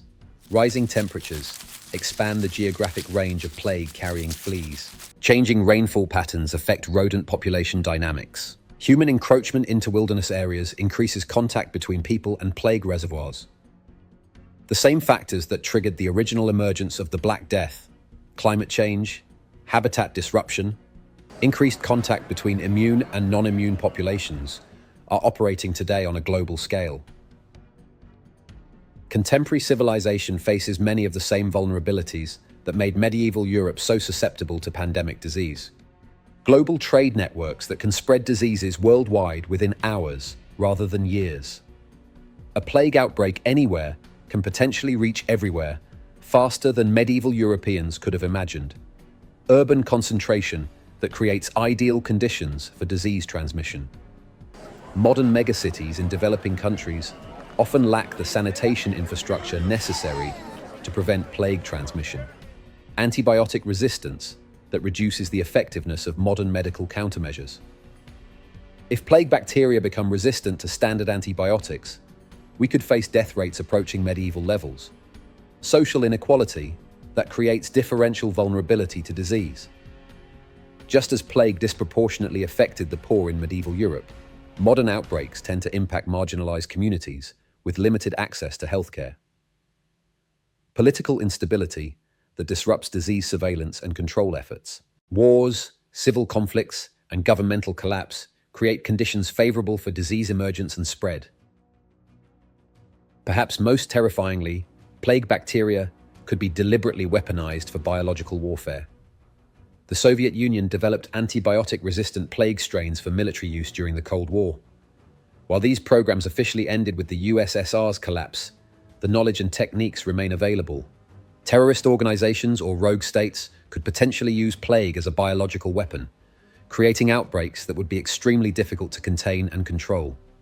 The same characteristics that made plague so devastating in medieval times, high death rates, multiple transmission routes, environmental persistence, would make it an effective weapon today.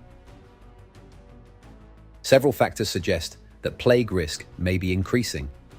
Climate disruption affecting rodent populations and disease vectors worldwide. Urbanization, creating large populations, living in conditions favorable for disease transmission. Global travel enabling rapid worldwide spread of any outbreak that occurs. Antibiotic overuse, creating selection pressure for resistant bacterial strains. Surveillance gaps in many regions where plague remains endemic, making early detection difficult. Political tensions that could interfere with international cooperation on disease control. The COVID-19 pandemic provides a preview of how quickly modern civilization can be disrupted by infectious disease. But COVID-19 is mild compared to plague. It kills perhaps 1 to 2% of those infected, primarily elderly people with underlying conditions. Plague kills 30 to 90% of its victims, including healthy children and young adults. A modern plague pandemic with medieval death rates would cause civilizational collapse on a scale that makes COVID-19 look trivial. Humanity is engaged in a biological arms race against evolving pathogens.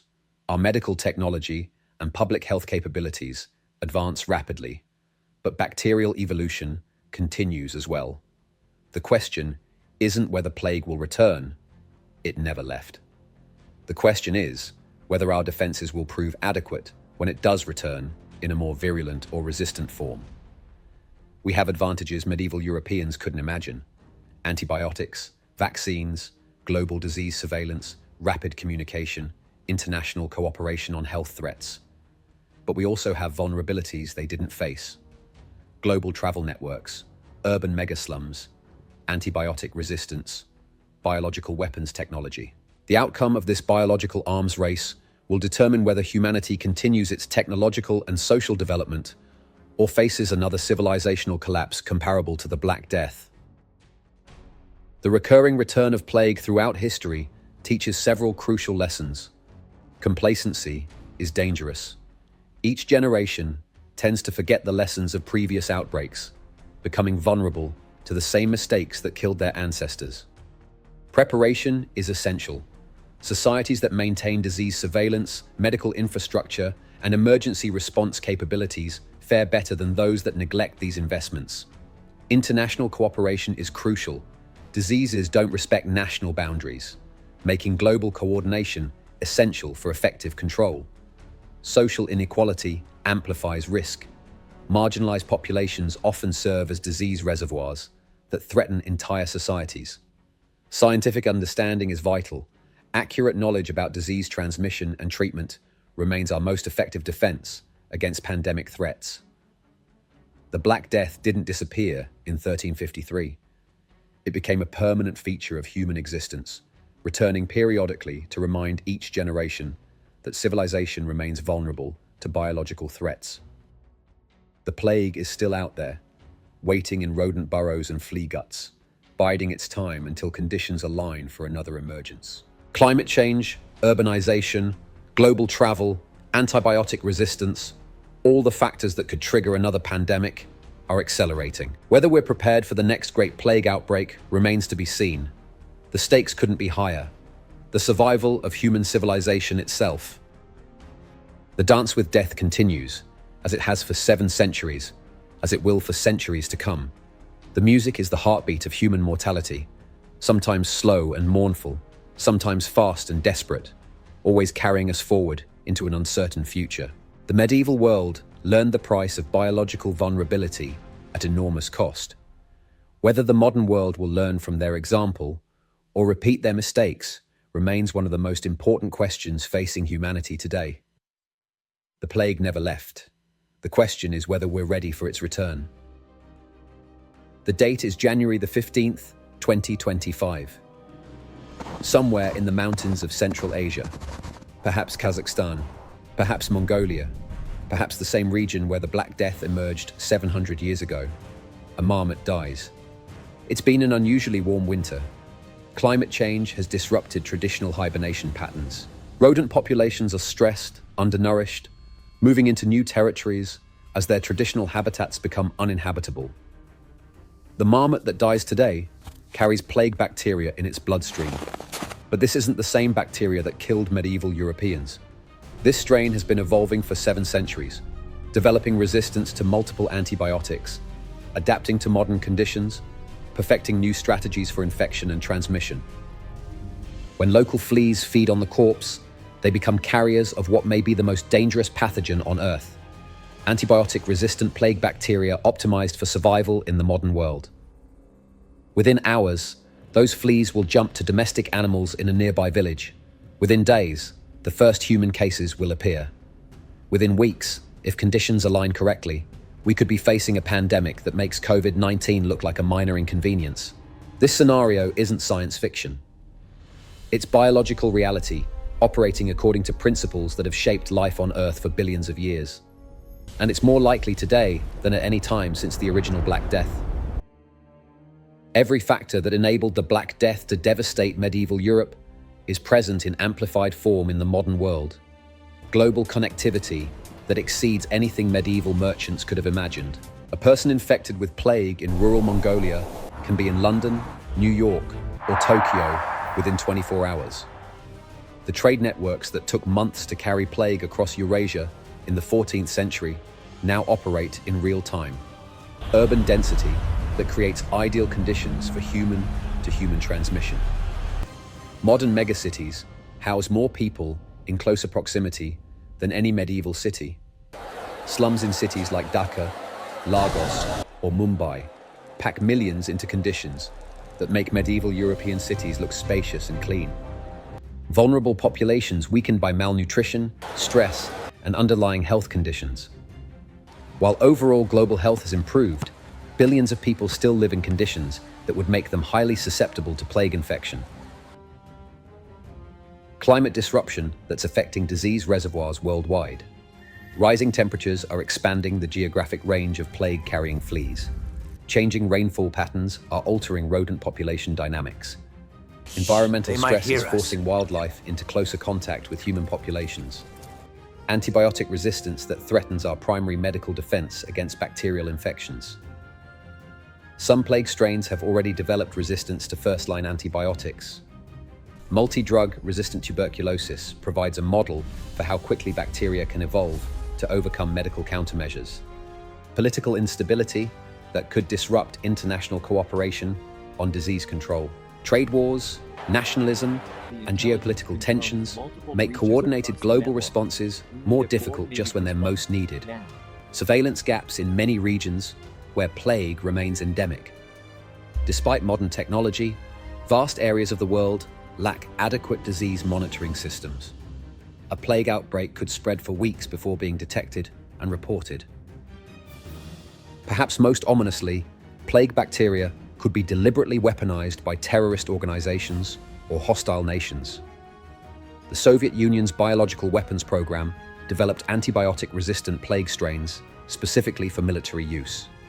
While these programs officially ended with the USSR's collapse, the knowledge and techniques remain available. A state or non-state actor with sufficient resources could potentially culture antibiotic-resistant plague bacteria using techniques available in many university laboratories. Enhance transmissibility through genetic engineering or selective breeding for more virulent strains. Develop delivery systems that could spread plague in urban areas through aerosol dispersal or contaminated materials. Time releases to coincide with major events, international travel, or periods when medical systems are already stressed. The 2001 anthrax attacks demonstrated how even relatively primitive biological weapons can terrorize populations and disrupt societies. Plague would be far more effective as a weapon because it spreads from person to person, creating self-sustaining outbreaks that don't require additional releases. Modern medicine's advantages against plague may be less decisive than commonly assumed. Why? Early diagnosis remains difficult because plague symptoms resemble many other illnesses. By the time characteristic symptoms appear, patients may already be too sick to save. Antibiotic resistance is spreading among plague bacteria in several endemic regions. If resistance becomes widespread, we could face death rates approaching medieval levels. Hospital capacity is limited in most healthcare systems. A major plague outbreak would quickly overwhelm medical facilities, especially intensive care units needed for the sickest patients. Vaccine availability is insufficient for mass immunization. Plague vaccines exist, but aren't stockpiled in quantities necessary for large-scale outbreaks.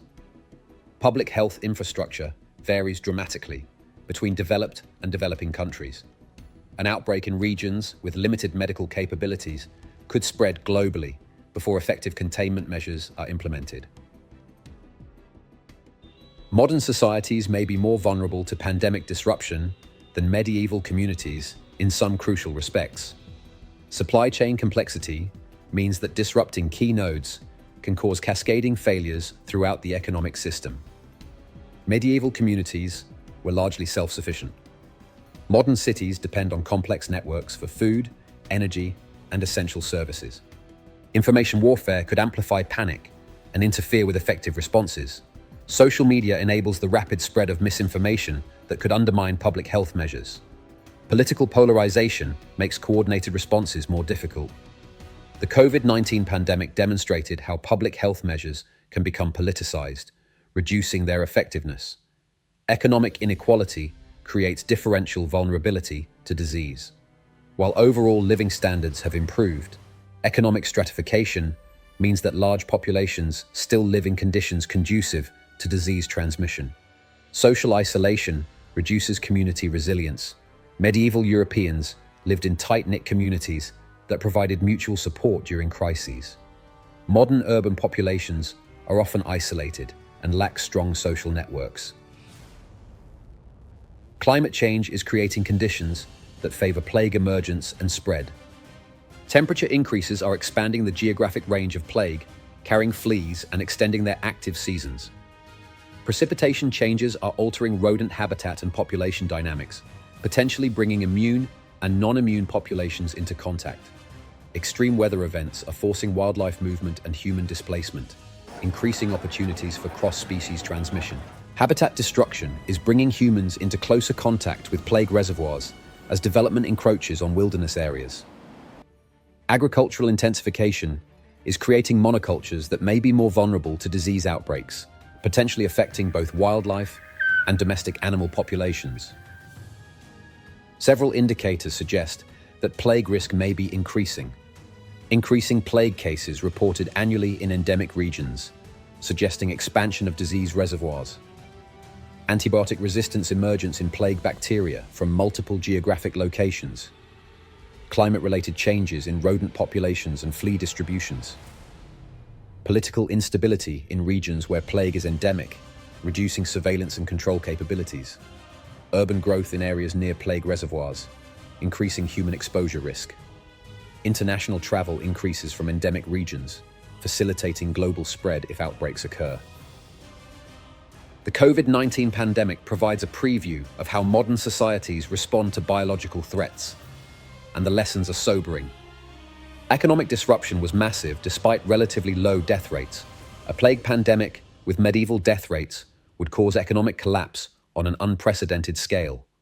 Political divisions interfered with coordinated responses, international cooperation broke down, and domestic politics complicated public health measures. Healthcare systems were overwhelmed, despite having months to prepare. A plague outbreak with medieval transmission speeds would provide no time for gradual adaptation. Social compliance with containment measures proved inconsistent. Plague control would require much more stringent measures than COVID-19, making compliance even more challenging. Information chaos created confusion and resistance to public health guidance.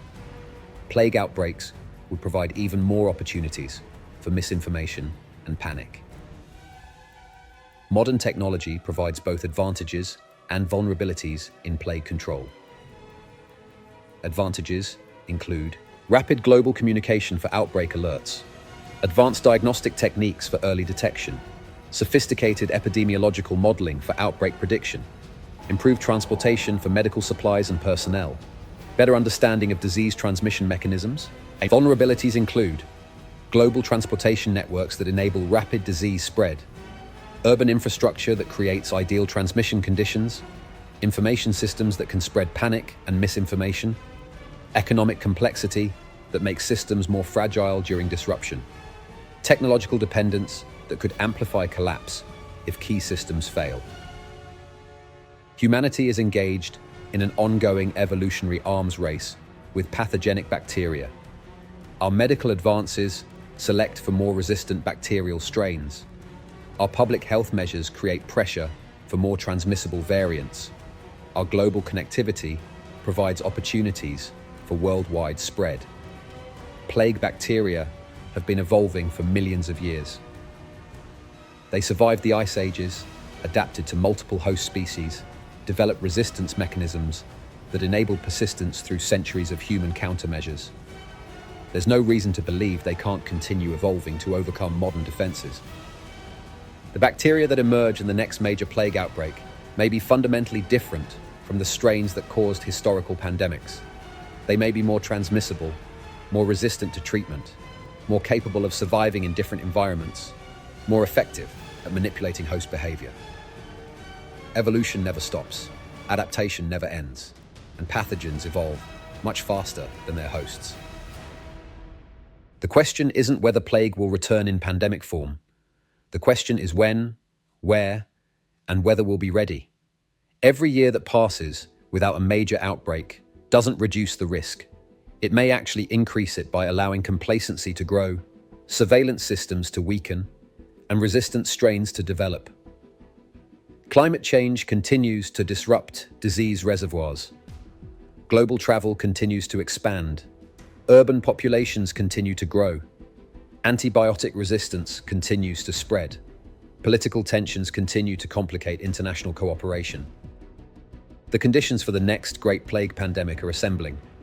Whether that pandemic resembles the COVID-19 disruption or the Black Death catastrophe depends on factors we can influence but not control. Bacterial evolution, climate patterns, political decisions, social responses. The modern world has survived 75 years without a truly catastrophic pandemic. That streak of luck may be ending. The plague never left. It's been waiting, evolving, preparing for conditions that favor its return. those conditions are developing faster than our preparations to meet them. The next chapter in the long history of plague and humanity is being written now. Whether it's a chapter of triumph or tragedy remains to be determined. But the Black Death teaches us that when biological catastrophe arrives, it arrives suddenly, spreads rapidly, and transforms everything it touches. The medieval world had no warning and no preparation. We have both. Whether we use our advantages wisely may determine the future of human civilization. The countdown has begun. In 1348, a shoemaker named Agnolo di Tura stood at the edge of a mass grave in Siena, holding the lifeless body of his fifth child. The air was thick with the stench of death and smoke from burning corpses. The city, that had been one of Europe's greatest banking centers, was now a place where dogs dragged human remains through empty streets. As he lowered that small body into the pit with his own hands, because there was no one else left to do it, Agnolo couldn't have known that he was witnessing not just the end of his family, but the end of an entire world. The medieval civilization that had seemed so permanent, so divinely blessed, so unshakable in its foundations, was dying around him. Within 7 years, the Black Death would kill between 75 and 200 million people across 3 continents. It would empty cities, erase bloodlines, destroy institutions that had lasted for centuries, and challenge every assumption about human progress, divine protection, and the meaning of existence itself. But as Agnolo buried his child, something else was being born in the ashes of the medieval world. The Europeans who survived the plague wouldn't just rebuild their civilization, they would create something entirely new, something more dynamic, more questioning, more adaptable than anything that had come before. They would invent the Renaissance with its celebration of individual achievement.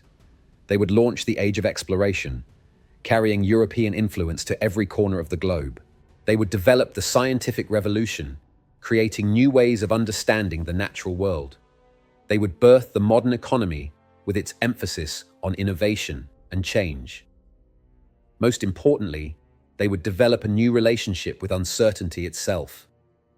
Where medieval Europeans had sought absolute certainty about fundamental questions, post-plague survivors learned to be comfortable with provisional knowledge, ongoing inquiry, and continuous adaptation. The Black Death teaches us that catastrophic destruction can become creative transformation, that the collapse of inadequate systems can enable the creation of better alternatives, that human resilience and adaptability can overcome challenges that seem impossible to survive. But it also teaches us that transformation comes at enormous cost, that progress creates new problems, even as it solves old ones, that the benefits and burdens of change are never equally distributed. The Europeans who emerged from the plague years weren't just demographically different from their ancestors. They were genetically, psychologically, culturally, and intellectually transformed. Natural selection had literally rewritten human DNA, favoring genes that provided disease resistance. Social disruption had shattered traditional hierarchies, creating opportunities for mobility and innovation. Intellectual crisis had destroyed false certainties, making space for empirical investigation and scientific discovery. This comprehensive transformation enabled European expansion across the globe and the creation of the first truly global civilization. But European diseases devastated indigenous populations, just as plague had devastated medieval Europe. The genetic advantages and cultural innovations that enabled survival became weapons of inadvertent biological warfare against the rest of the world. Today, we live in a world shaped by the transformation that began in the plague years. Individual liberty, technological progress, scientific inquiry, economic opportunity, social mobility, religious freedom, all trace their origins to the post-plague reconstruction of European civilization. But we also live with the problems that transformation created: inequality, instability, environmental destruction, cultural fragmentation, existential anxiety, and the loss of traditional sources of meaning and community. And we face the continuing threat of the plague itself, The bacteria never disappeared. It became endemic in rodent populations worldwide, returning periodically to remind each generation that civilization remains vulnerable to biological catastrophe. Today, climate change, global travel, urban growth, and antibiotic resistance are creating conditions that could enable another pandemic as devastating as the Black Death. The question facing our generation is whether we can learn from the medieval experience without repeating its catastrophes, whether we can maintain the adaptability and innovation that emerged from the plague years while avoiding the biological devastation that made them necessary.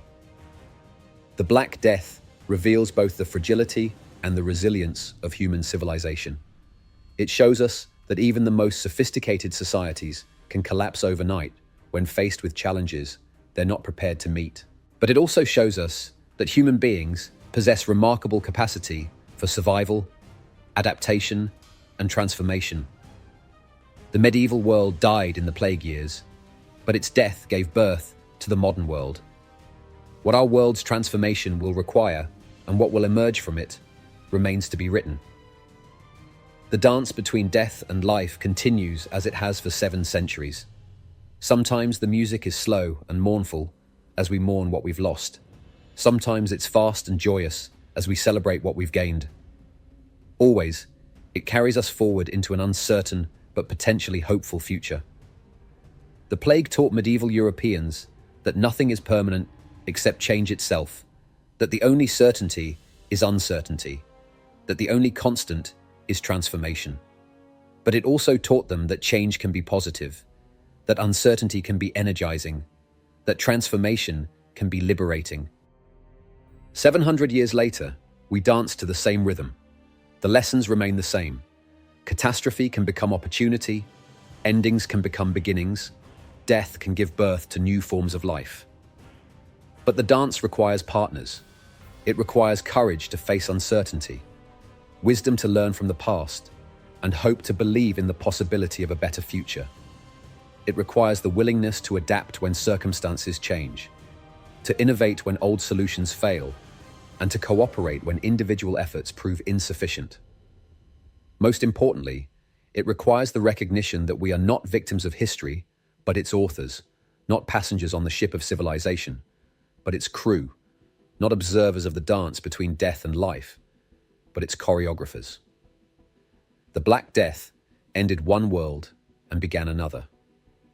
What ends next and what begins depends entirely on the choices we make today. The music plays on, the dance continues, the future awaits our steps. And in the mountains of Central Asia, where this story began 7 centuries ago, rodents carry in their blood the microscopic descendants of the bacteria that once brought human civilization to its knees. They wait patiently, in burrows and in fleas, in soil and in dreams, for conditions to align once again. Evolution never sleeps, adaptation never ends, and the capacity for both catastrophe and transformation that shaped the medieval world remains with us today. The question isn't whether we'll face another great crisis. The question is whether we'll meet it with the courage, wisdom, and adaptability that enabled our ancestors to survive the Black Death and create the modern world. The dance continues. The choice is ours.